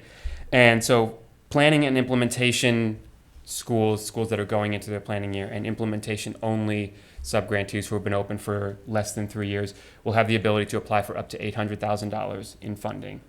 And expansion and replication applicants will be able to apply for the statutory maximum of up to $1.25 million. Obviously, they will not necessarily be funded on the amount that is requested, but it will depend on the strength of the application and the proposed plan for supporting educationally disadvantaged students. Some of the specific changes to the application based on some feedback from this board specifically and feedback from our applicants in the last cycle. We did increase the page limit of the application from 15 to 20 pages. We split the application narrative into 3 sections, so there's now an enrollment section, an education plan, and an operations plan. And most of the questions are the same as last time. We did add some specifics around the enrollment section, so giving a more specific questions around the rationale for the enrollments and the projected enrollments, as well as how the implementation of a weighted lottery supports the enrollments. And we also added a question about the diversity and capacity of the staff that will be implementing this program and the supports that they're proposing to provide. We also added restrictions about how fast subgrantees can spend their money. And some of the conversations that we had with this board over the summer was the monitoring process and what that looks like for subgrantees spending money. So for the upcoming cycle, some of the parameters that we put in place are subgrantees cannot spend more than 50% of their funds by the end of year 1, cannot spend more than 75% of the total funding by the end of year 2, and cannot spend all of their subgrant funding in less than 3 years. Which gives us, our team, we will monitor them for the 5 years that they are in the program, but gives our team a better sense of the fiscal monitoring for at least a few years while they're in the program, and guarantees that they haven't spent all that money up front. And then we divided each, we assigned a point value to each question. So last year, each section was worth a certain number of points, and some of the specific feedback from this board and from Mr. Duncan in particular, we aligned the rubric to align to specific questions. So there are points awarded to specific questions, which will allow our evaluators to sort of better norm and align on the overall scoring of an application. So that's all I have. I'm happy to answer any questions. Board members, questions about this updated rubric, timeline, process? The documents are included on eBoard. You can see a copy of the actual subgrant awards amount, the allowable use of funds. So all of that is available for you to review. Again, this is an item for discussion. We're not voting on that today, but we appreciate the work that you've done to streamline the process and help better dissemination of those funds. 36.5, so it was 26.5 initially, and then the 26.6 plus an additional 10. I mean, yes. it's incredible. So questions, comments? Okay, Mr. Buxton. It's not about all the revisions you've made. It's about something, just a question I have that I probably should have raised last time. It's more a philosophical question, which is, I think there's one category that's implementation only, so it's charter schools that are in first 1 to 3 years maybe of implementation and looking to expand, recruit more economically disadvantaged students. The requirement to have a B on school performance grades for 2 of the years, I think, available.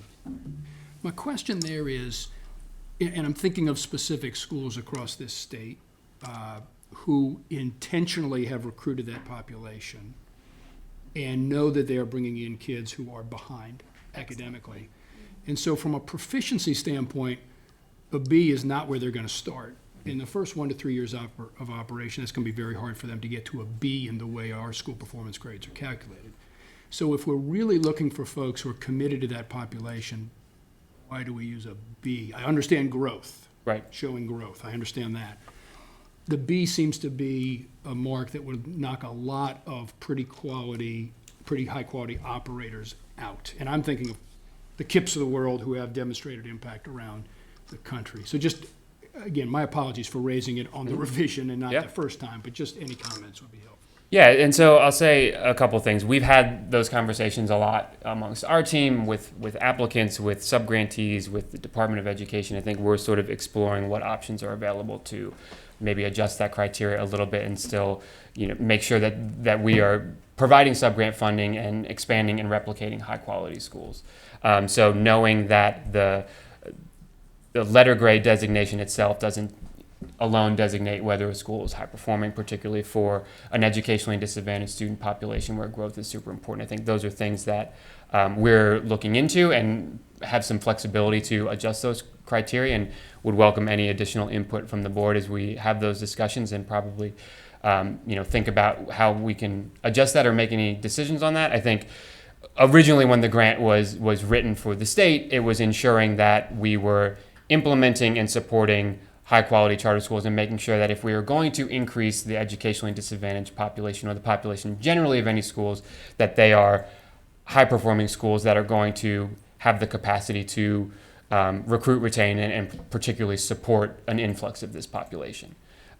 So, I don't know if that specifically answers the question, but those are conversations that we're having, particularly with the subgrant funding and wanting to give out more subgrants and expand the reach of the program, that we are looking into the eligibility criteria specifically. Sure, and a quick follow-up. Sure. It definitely answers the question, and I appreciate it. And it's the one category of implementation where you're really looking at early stage charters. Right. And so I would agree that after a mature charter, you would expect to see significant growth, not just on growth, but on proficiency, and you would want to bet on those. Right. When you're looking at early stage, again, I'm thinking of some that have some really good results around the country, never mind North Carolina. If they're committing to that population in the early stage, they ain't gonna be a B. Right. If they're really getting the right population. And so that's feedback to you as part of the process, but I don't have any say. And just so to add to that, just briefly, I think that the point is well taken, and most of the schools that apply for implementation only are schools that have been approved and are going into their first year or have completed their first year, at which point, because of when our application cycle happens, we're not using that data specifically. Thank you. Ms. Kamnitz. I would just like to echo what Mr. Buxton just said, and I think searching for a way to recognize that reality in their definition of a high-quality school weighted towards growth is definitely worth working on. Great. In fact, for those who are listening in, I'm seeing lots of nods from my colleagues across the table that is an area of concern, particularly for existing charter schools who have the capacity to serve, who perhaps are not serving a diverse population right now, but could use those funds as an incentive to purposely reach out and serve perhaps low-wealth communities. And so if within the next month you could take a look at that, how we could make some exceptions to the rule, per se, that the board could approve on a one-by-one basis, or if you want to develop another methodology. But I'm seeing consensus around the idea of using these funds to provide an opportunity for our charter schools to really make an impact on those students that are less served in other areas. Questions to follow from Mr. Whalen? Okay. In between, I want to say something. Okay, sure. In between, You can after sit Mr. down. Whalen? Yeah, you can sit Okay. down. Okay. Okay, thanks, Mr. Thank Whalen. you. We appreciate your hard work, and we are excited about that funding. Great, thank you. Okay. Mr. Superintendent? Yeah, thanks. I just want to, because you did mention there are people listening, as opposed to a follow-up in an email or a phone call, I think it's important to make the point of the last conversation we had about working together, making sure we find the most equitable use of these funds. Mr. Duncan, you were not on the board in 2017, but there was this same additional funds at the end of the year, fiscal year for 2017. And I just would like to, as a history, remind the state board was in charge of that. The state board did not consult with me on what to use it on. Mr. Davis, you were here. Do you remember what that funding was used for? I don't recall the specific point you're raising, no. Okay. We'll make sure we look into that and we get that information to the state board, so we know how that money was used in 2017. Thank you, Ms. White. Moving forward to EICS 2, the proposed changes to the pilot virtual charter school agreement. Board members, just as an update, we're going to let Mr. Dave Machado come to the podium to walk us through this. But the General Assembly authorized a 4-year virtual charter school pilot program several years ago, and that charter pilot program was extended. And because of that, it's necessary for us to reflect that extension in some of our policy. And so, Mr. Machado, could you walk us through the reference that you're going to make to Senate Bill 99 and the dates and the charter agreement language that needs to occur? I sure will, Ms. White. Before I do, I want to go back to EICS 1 because that is so exciting. And Mr. Buxton, some of the suggestions that you've made, we are actually prepared to go to CSAB next week to make some of the expansion eligibilities. We really appreciate that input, and we are prepared to do that in increasing possibly to a C school that it's exceeded growth. So your point's well taken, and we are planning to go to CSAB. And before you vote on it, we do anticipate having some improvements, but great input. We appreciate that. And again, the ICS 1 is so exciting. I want to give Jay and his team a shout out for a fantastic job. I know we applied for this grant 3 years in a row, and we were finally fortunate enough to get it, and then we were able to get a supplement grant.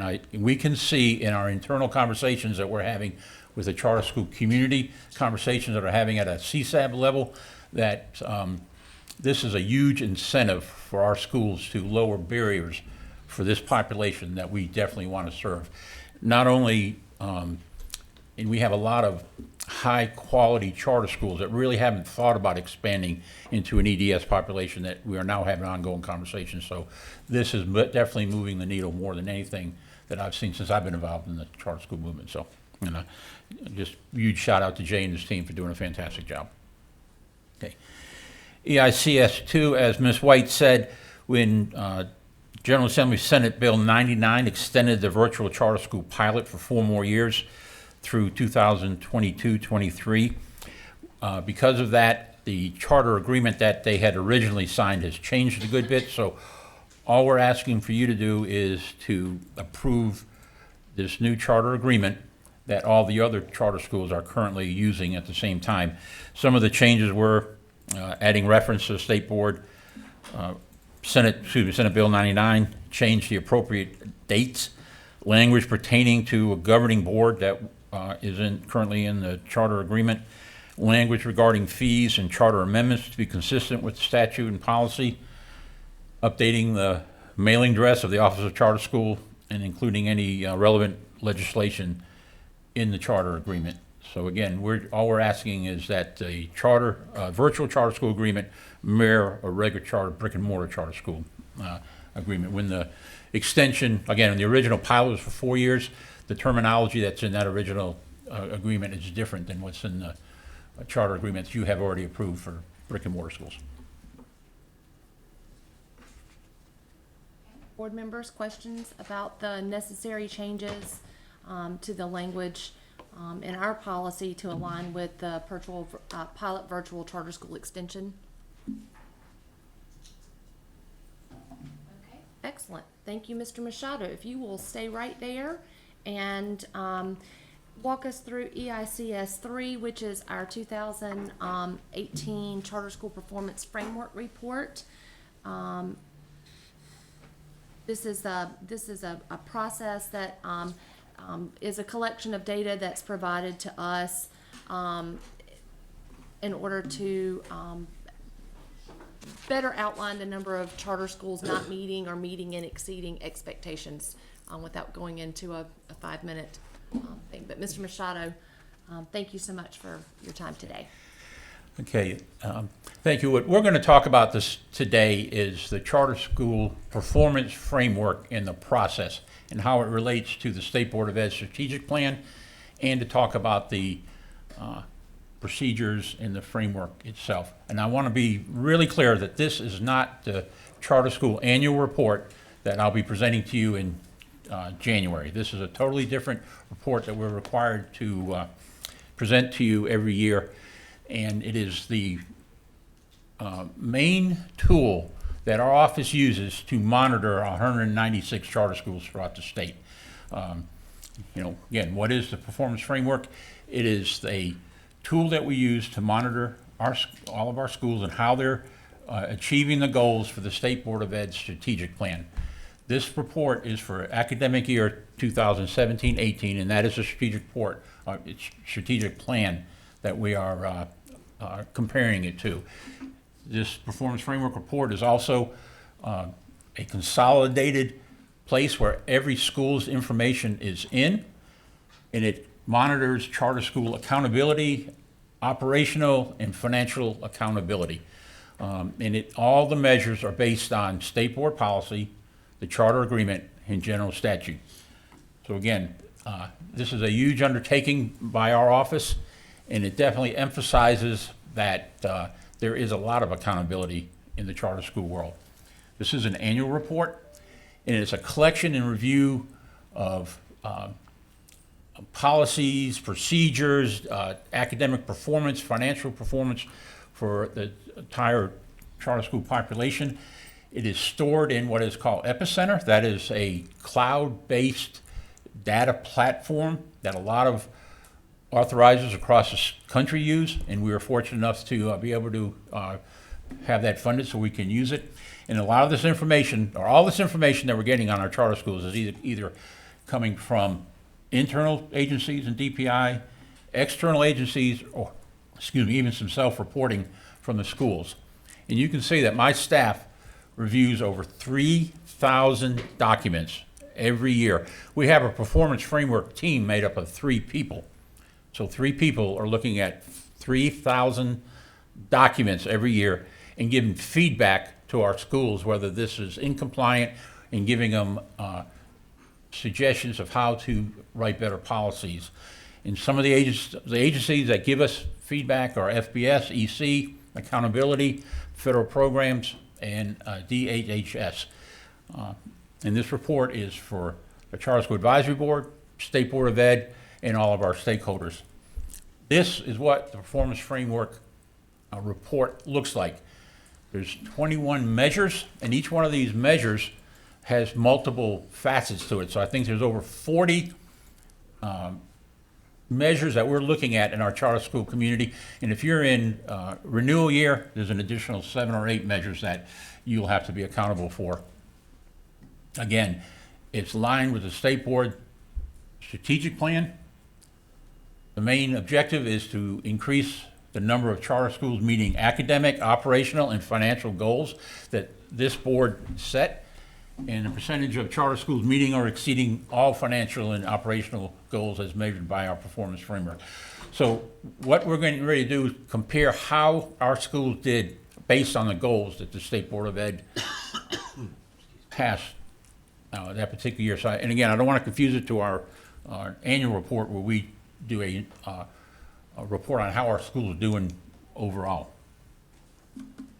Again, one of the measures is academic outcome, and in the D section, D1 through D16, is the information that we report on. The information we get comes from Accountability Department. They are the authoritative source of all this information based on the criteria that is asked for in D1 through D16. So this is how our schools have performed in 2017 and 18. Our target for percentage of charter schools performing at an A or B, the goal was 43.5, and we actually were at 41.7, so we know we'd like to improve on that. the percentage of charter schools meeting or exceeding growth. Target was 75%, and our actual was 68.5. But I do want to note that the number of charter schools that met or exceeded growth actually did go up every year, but we had more schools in our portfolio, so the percentage went down. So the good news is we had more schools that did meet it in exceed growth. The challenge is that the percentage should not stay as high as it was before. And this is how our schools are doing A through F. There's some positive trends on this chart, and there's some other areas that we know that we need to work on.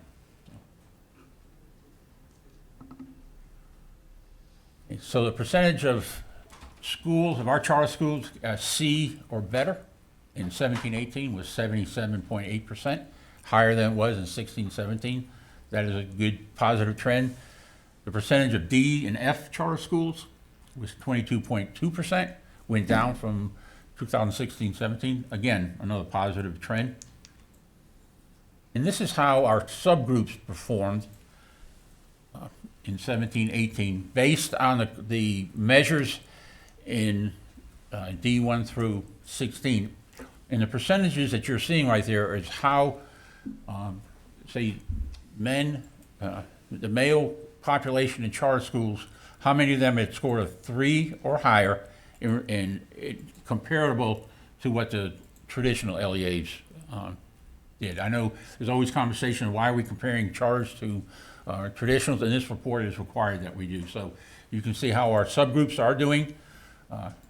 Some subgroups, all of our subgroups, we could certainly do better, and we do have some plans on trying to help that, but there are some positive trends in this one too. Operation and financial outcomes.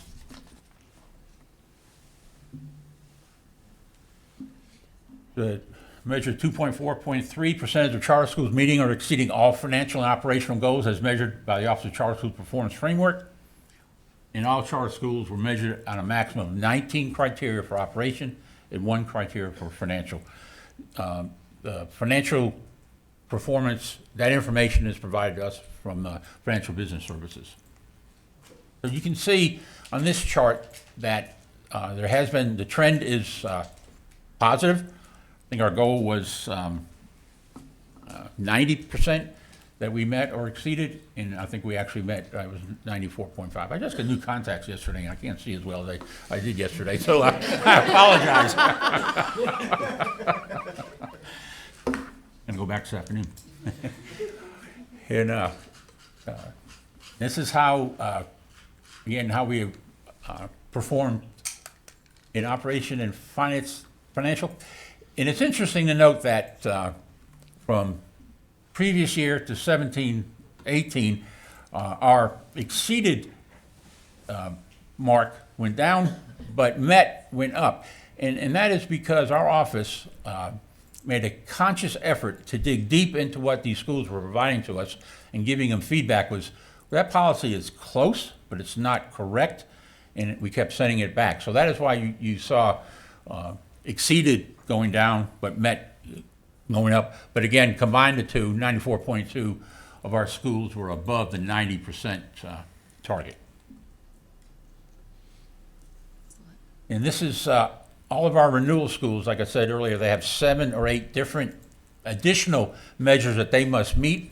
And every one of our renewal schools in this year either met or exceeded. And obviously, if you're in renewal year and you're not meeting or exceeding, then CSAB is going to make a recommendation to you that obviously that they know either they get a shorter renewal time or they don't get renewed. So this chart right here is what we do expect. We would rather see more of them exceed than just meet.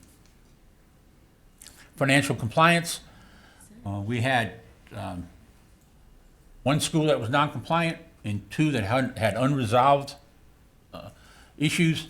I'm happy to say that those 2 unresolved issues have been corrected, and we still have 1 that's in financial noncompliance.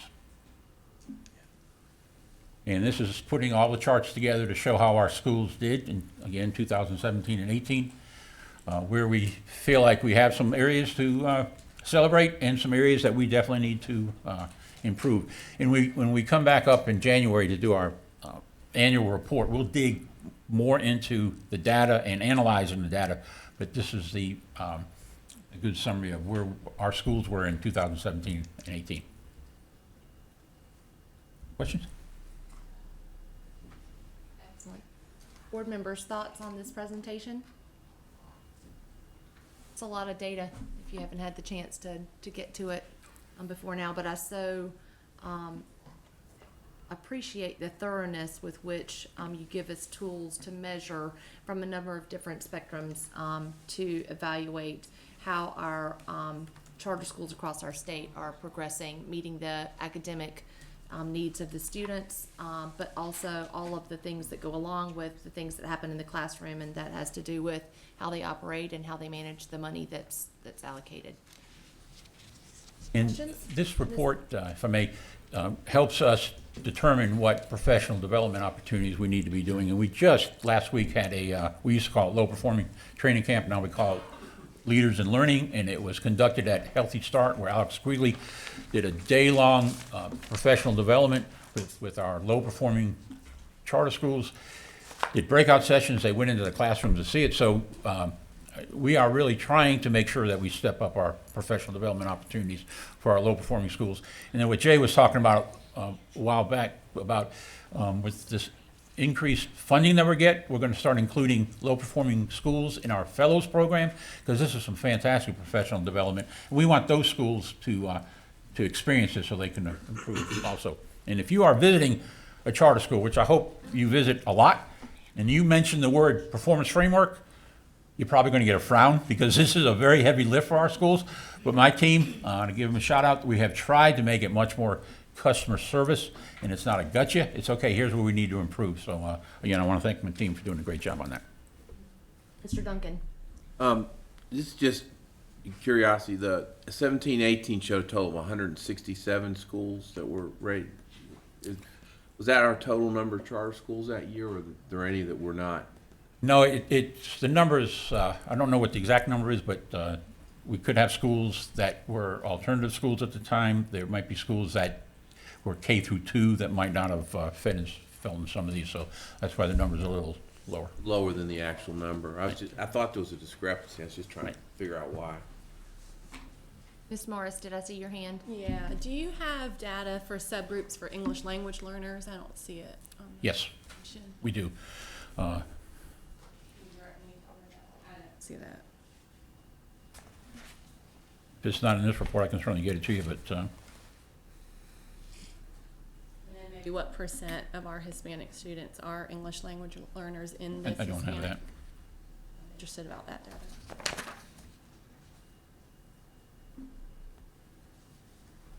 I'll have to get that to you, okay? I can get that to you this afternoon or in the morning. Thank you. Okay. Mr. Machado, thank you very much for that presentation. So that leaves us with our report to the General Assembly on the ISD. This is EICS 4.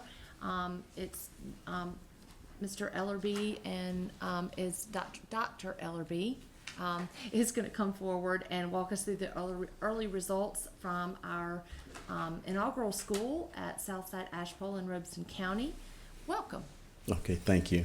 Good morning, Chairman Davis, Superintendent Johnson, and the members of the Board of Education.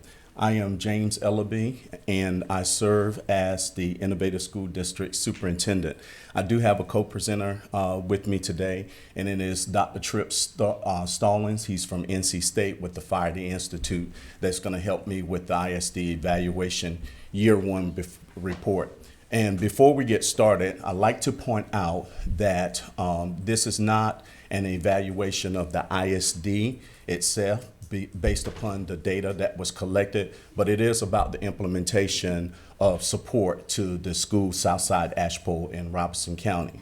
And we are going to co-present because he's going to share some things with findings, and then I'm going to share some of the things that we've done and changes to better and more efficiently make our process work better.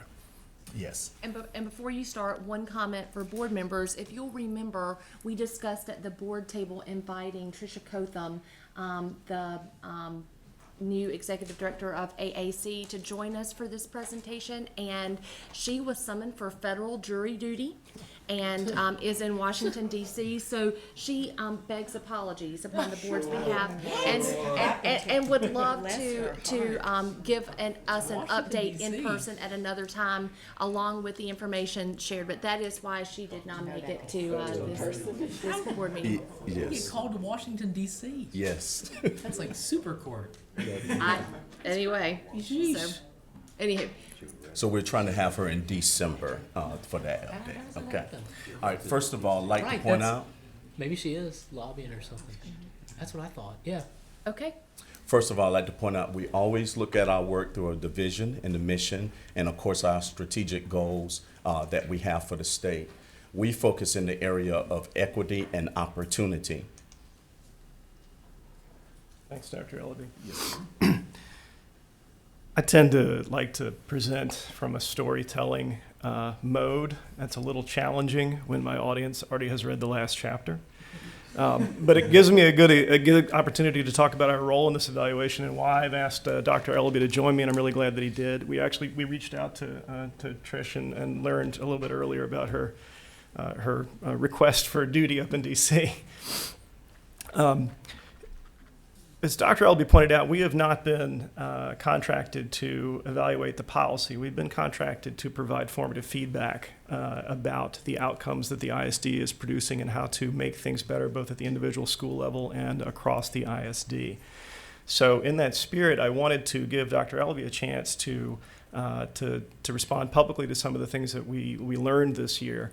And our findings are formative both on the micro level, ways to make improvements at Southside Ashpole, but at the end, we also wanted to think about the future of ISD and think about the schools that will be coming on at some point in the near future. So we've also provided at the end some formative feedback at the macro level for ISD in general. I know we're a little bit behind today, so I'll try to be brief, but if you want to stop me at any point on any of these, please let me know.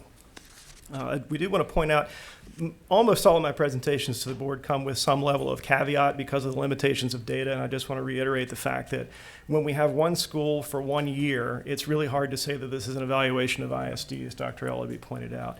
That's going to be hard to say when there's 5 schools, frankly, but it's going to be a little more legitimate at that point. So again, we're trying to frame this as things that we learned on the ground in one school that we think can help make that school's experience better, but also maybe inform the way that ISD unfolds when it introduces other schools. There are 4 things we've been asked to evaluate, and some of these were legislatively required. So in addition to the standard academic growth and achievement, we were also asked to look at learning conditions and student behavior, school community engagement, which I know is particularly important for previous ISD leadership, and also school culture. And I'll give you a preview here. School culture was the greatest challenge this year at Southside Ashpole, and that's something you won't see in the numbers, but I think that if this is more of a forensic approach than a storytelling approach, it may help to give you some context for what went on and why the numbers came out the way they did. I know you've seen these numbers, so I'm not going to talk through them. I want to tell you, though, a little bit about how we approach the quantitative aspects of the evaluation. First, on the right-hand side, and I know it's rather small, the last time I came to you to share with you the evaluation plan, I shared with you that we had planned to follow the trajectory of the ISD schools relative to other schools that were statistically similar. And that is different from other schools that are considered for ISD inclusion. Those are in our models too. So we include similar schools in the original host LEA, other schools that were on the consideration list, but also schools that statistically look very much across time like the ISD school did before it came into the system. We're not going to dwell on those numbers today. I just want you to know that we were able to identify 2 schools statistically that are very strong matches for Southside and that were not part of the considered initial group of schools. On the left-hand side, these are numbers you've also seen, and I know that you have already had a chance to look at. For instance, I know that there were, of the few highlights, there was a significantly larger number in 3rd grade math in terms of those students who were who demonstrated proficiency after the end of the 18-19 school year. We look at these numbers a little bit differently. There's value in looking at how grade 3 did in 17-18 and then how grade 3 did in 18-19, but those aren't the same students. So we also shift the numbers a little bit, and we match up grade 3 17-18 numbers with grade 4 18-19 numbers. And there's not much to do this year because it's one school, 1 year. But I wanted to point out that when you shift them like that, we look at things like the growth between grade 4 and 5 and proficiency in math. Now, it's not a very big jump, and I'll tell you that because of the size of Southside Ashpole, that's maybe 1 or 2 students. But this is more about framing how we're looking at this quantitatively going forward. So we see things like that high number in math for grade 3, but we can't really say whether or not that's attributable to the school yet, or if that were that particular cohort of students. We'll be trying to be more mindful of that going forward. It's a relatively large number relative to other proportions there, so I think that it's probably likely to be something that's attributable to the school, but we want to wait until we have a couple of years under our belts. Again, I don't want to dwell on the academic results. I know you talked about them last time. I just wanted you to have a sense of some of the ways that we're looking at them. Okay, so under academic growth and achievement, we did note some progress in each of these areas, and in particular, and we talked to every teacher and we met with a bunch of students. We had probably our highest proportion of student surveys at a school ever. They lined them all up and got them in classrooms for us and did them for us. The teachers, to a person across the grades, noted that they felt like the new curricula provided the structure they needed to teach and the content. That was interesting to me because I know for a lot of them it was a change to switch from what they were used to I think it's core knowledge and Eureka Math, but almost all of them in private conversation said this is the structure we need in order to help these students move forward. The biggest challenge, of course, and this is very familiar to folks who've worked in school turnaround, a lot of the students were not prepared for that switch. And this is primarily the older students who had been in the school and had been working under a different regime for a number of years. And another challenge is also that not all the NC standards are covered by those curricula. And that's an important point that we're going to make at the end about how ISD schools are evaluated and some of the things that ISD might want to share with operators when they propose their curriculum plans. They're going to be measured. And they're going to be measured on standards that their curriculum may or may not touch on. But I know that Dr. Elby has some things to share about how things are moving differently at Southside this year. Sure. With the curriculum alignment, and I've reported to the board already, we have made sure that we are aligning the curriculum with the North Carolina Standard Course of Study so that the students are exposed to the entire curriculum, and that's integrated within core knowledge and the Eureka Math. There are continuous improvement teams. We've already identified roles, not only for the AAC, the ISC, ISD, and the school, but we have also identified roles within the school, and there are leadership schools. So the continuous improvement team is the big umbrella with sub-teams that are under it to focus on particular parts that are outlined in this report. We had new staff hires. Over 50% of our teachers were changed, but we made sure that we replaced those teachers with teachers that have data that supports that they are effective in the classroom and leading kids to a better outcome. And we have ensured that we're doing instructional walkthroughs and using our evaluation process to record information on the coaching and the feedback for teachers. I'd like to think that in future evaluation work that we can have this kind of back and forth with the implementers when we were doing these formative evaluations. It's extremely helpful to us to know that Dr. Ellaby and his staff are taking our evaluation as food for thought and things to grow on. And I'd like to say that we're going to try to do that with as many of our evaluations as we can. Learning conditions and student behavior is a significant challenge at Southside this year. The school did put in place new behavior policies and procedures, and I think that some of the teachers we talked to would say that it put in place policies and procedures. It wasn't clear that there were any there beforehand.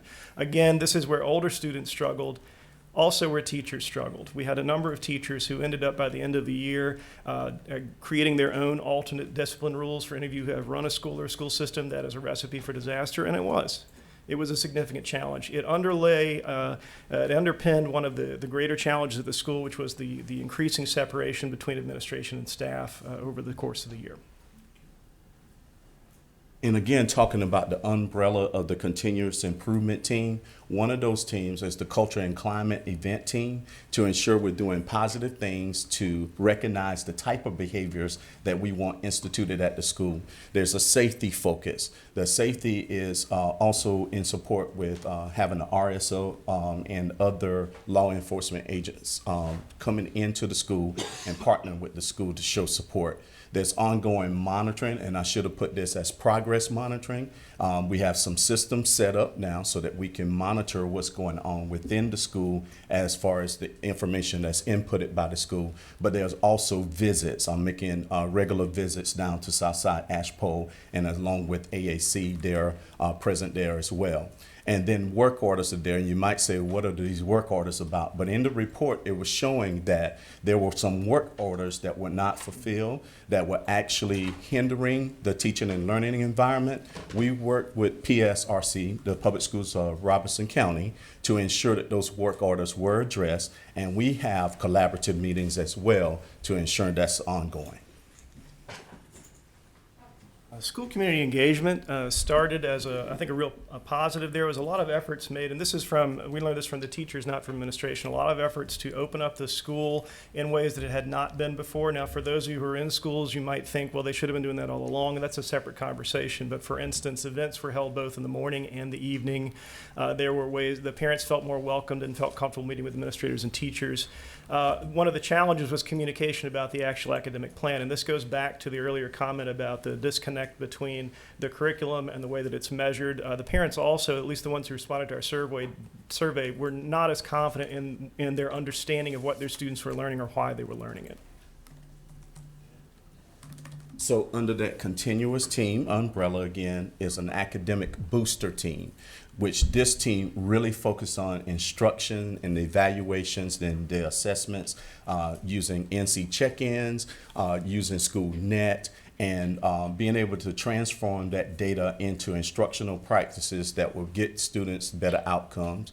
The public relations team, Dr. Dave, or Mr. Dave Pritchard, rather, he's from the ISD, actually works with that team to coordinate services such as the parent and community environment, getting those teams together and doing PR to promote our school in a positive way. The community advisory piece is going very strongly. We're trying to add more parents, and that's why we have a parent resource center, and we're going to try to filter those parents from the parent resource center into this advisory committee to make it all one.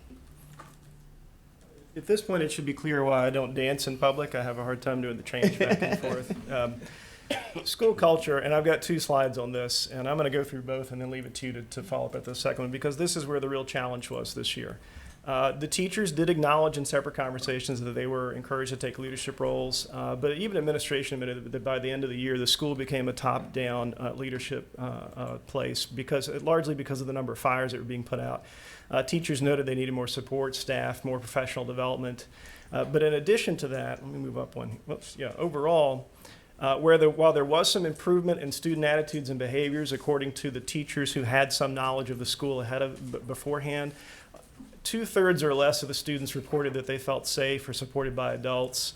In some cases, those were under 50%. And as I've noted earlier, and we go into a little more detail in the report, the significant division between staff and leadership. And leadership here doesn't just mean administration. We're talking about administration, the operator, the ISD, the whole scope of leadership was pretty significant and grew rapidly by the end of the year. And that showed in the school culture and the number of visits we made, in the feel for the school every time we went was quite different.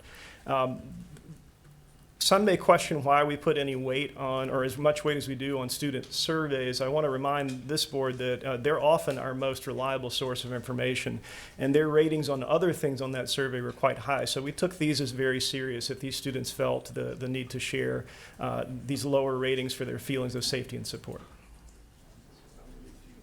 Yes, sir. And to address some of those issues, we have instituted, again, the continuous improvement team. And I want to thank Dr. Deshauna Gooch, who has worked very diligent with me and Arcadia to reconcile our budget so that we can use that team to help utilize the funds to make sure they're supporting a professional development program that really addresses the need of the school. One of the professional developments that's already occurred is the social emotional learning piece. And so kids not feeling safe there was a concern for us, but I think we've started off very well in support of the students and making sure that they feel like they're in a safe environment.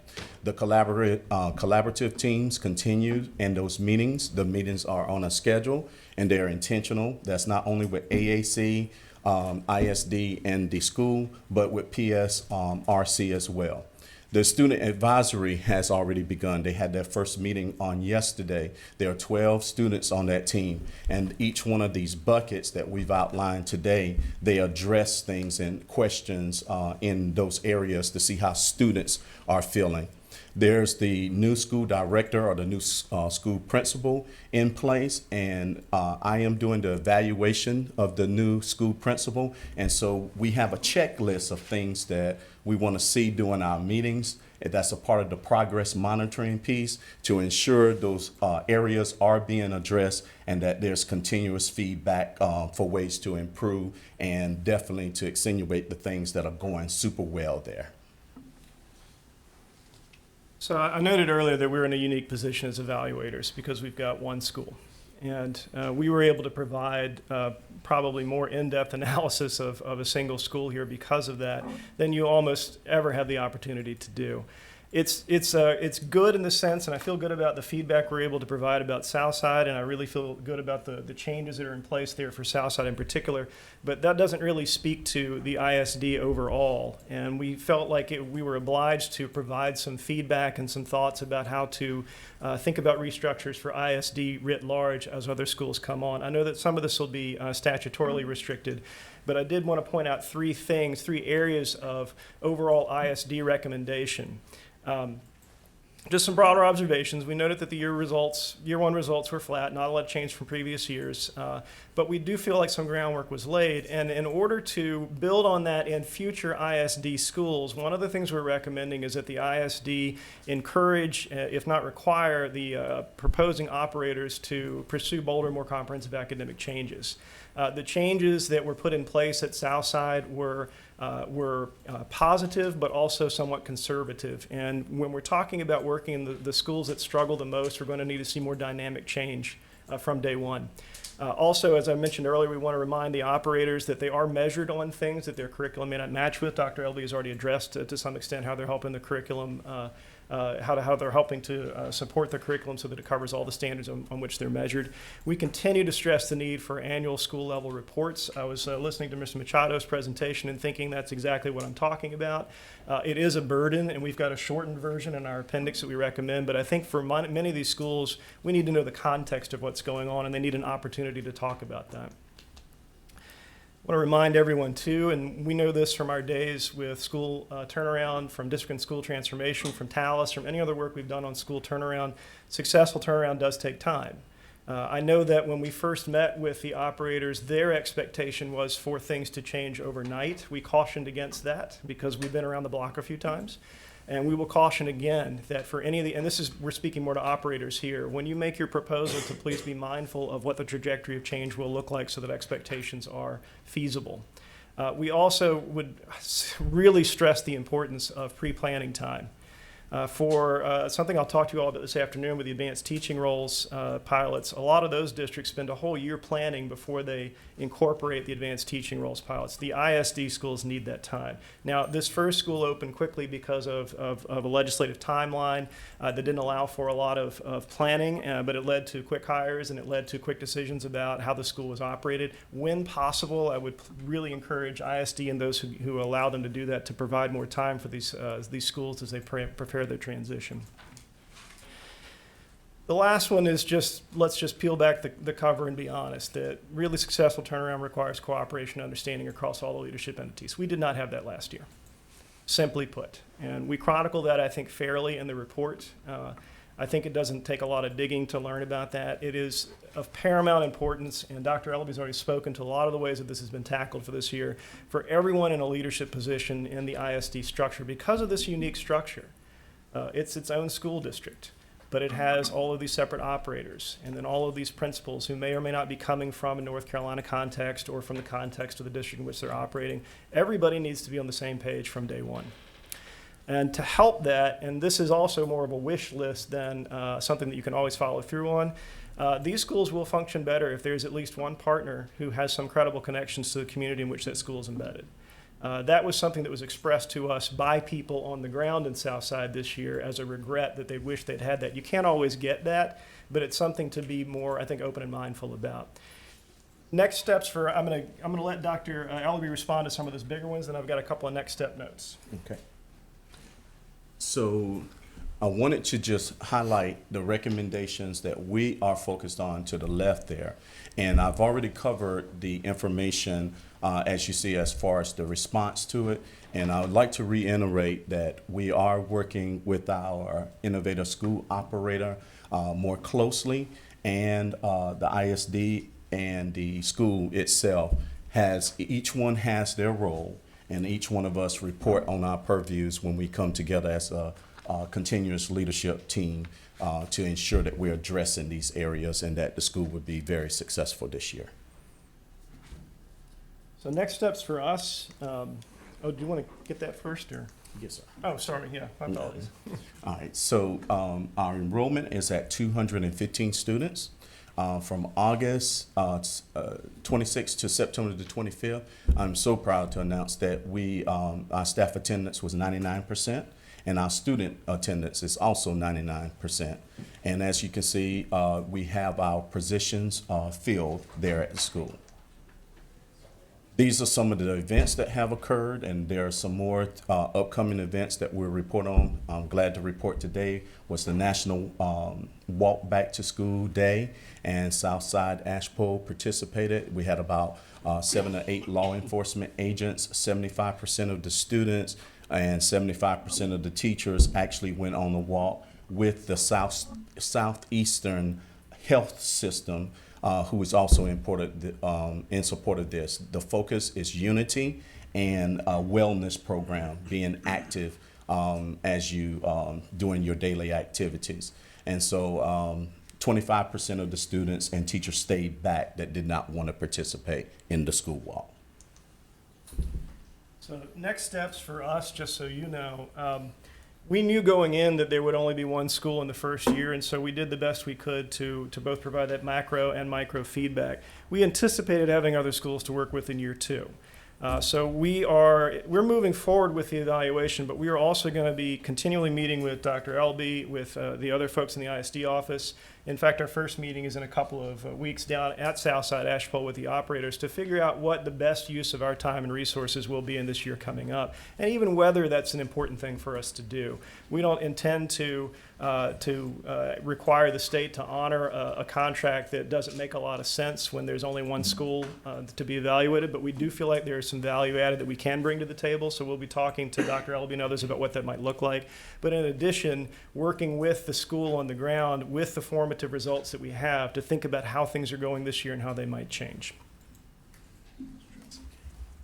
And that's all we have, Ms. White.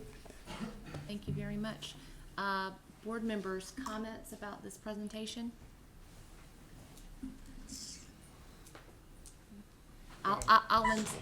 Okay, yes, Mr. Buxton.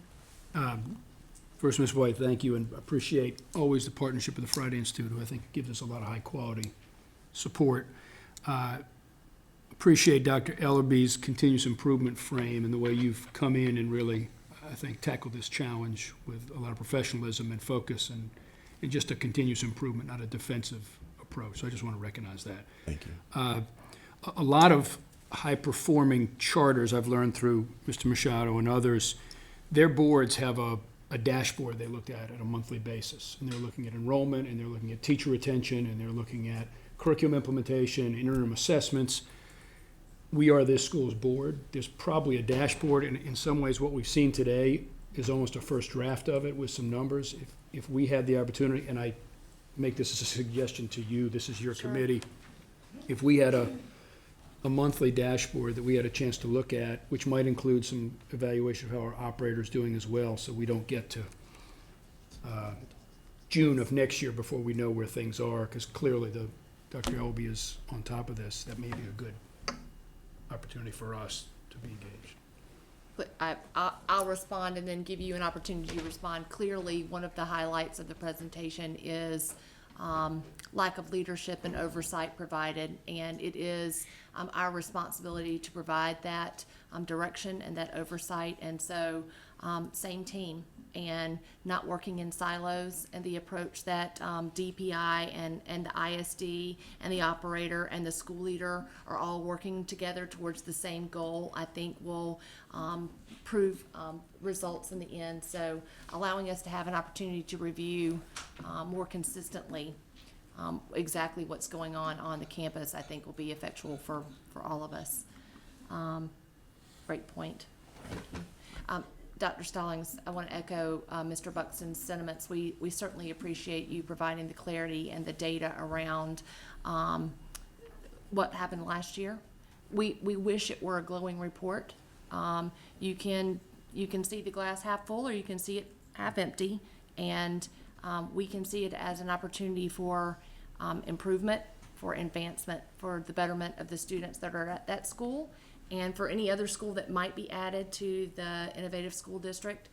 I will say that it's why several of us that have been advocates for change in current legislation have been so adamant that we not add an additional school for the coming year, to allow us and to allow you and to provide the school leaders to get it right, so that we have a model for which to operate in the years coming forward.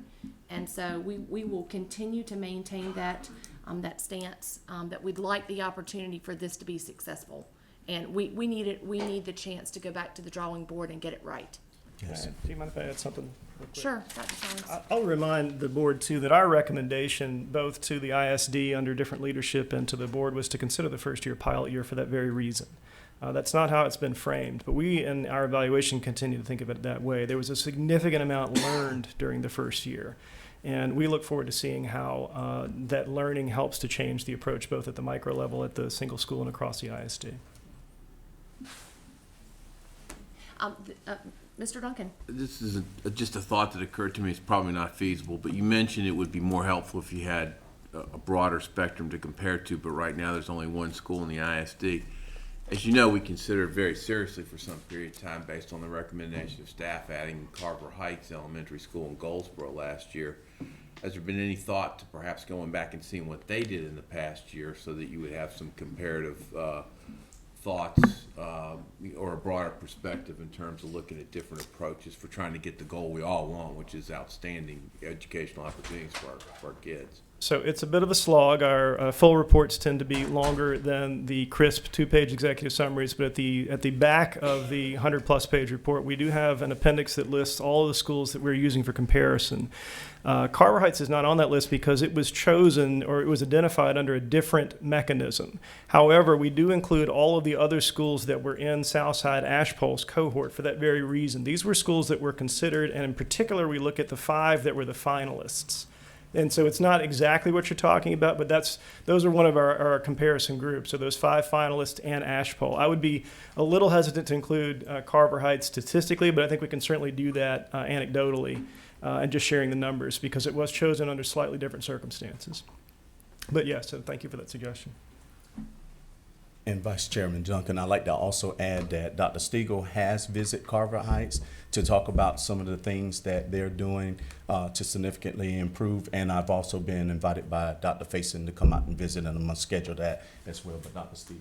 Yeah, I've scheduled with the superintendent, Mike Dunsmore. I haven't visited yet. We're scheduled to come up first week in November, I believe. I'm going to spend time meeting with the staff to find out. And he did discuss that funding was a big key piece of what they did to improve. So we're going to find out what the takeaways are that we can implement. What are the new learnings that came from that. So we definitely are having an open dialogue, and with other schools also that have made significant progress. That's one of the key things we're trying to learn from, is what works in certain situations, what can be transferable, and how can we gain knowledge from that to make sure we meet the needs of the ISD as well. That's a really important point, and it's the other reason why we recommended the annual report, is because each of these schools represents a very unique set of circumstances, and some things are going to be able to carry over, like these structural level things that we're talking about, but some things are going to be unique to the schools themselves, and it's going to require that on-the-ground knowledge of every school's unique situation.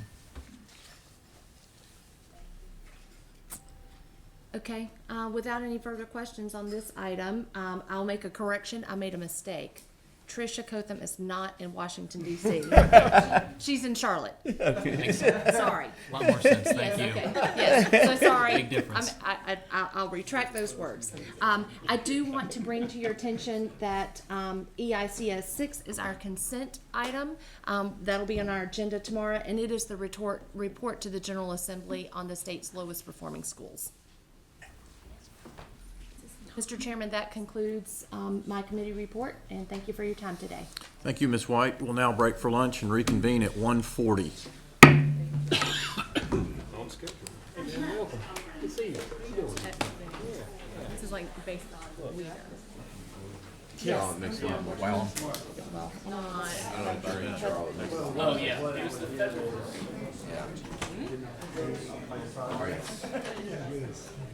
Pray for me. Some good right, go over and talk to. You can handle it. You know what? You know your stuff. That's The most interesting thing that adds to the fire is just got that letter from Wilson County. On the list that we put out last month, and they're saying, "Oh my goodness, we're putting in a batch application because they don't want to be on the list." This is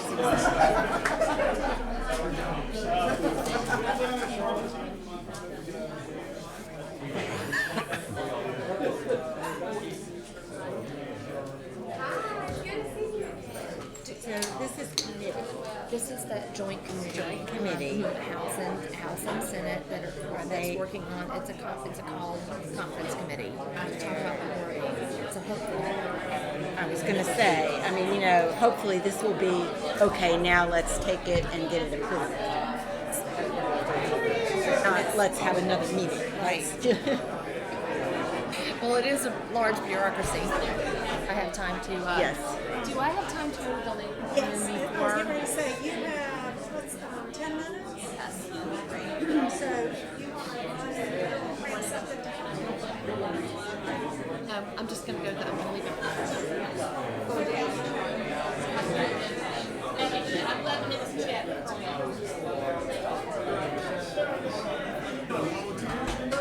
Yeah, man.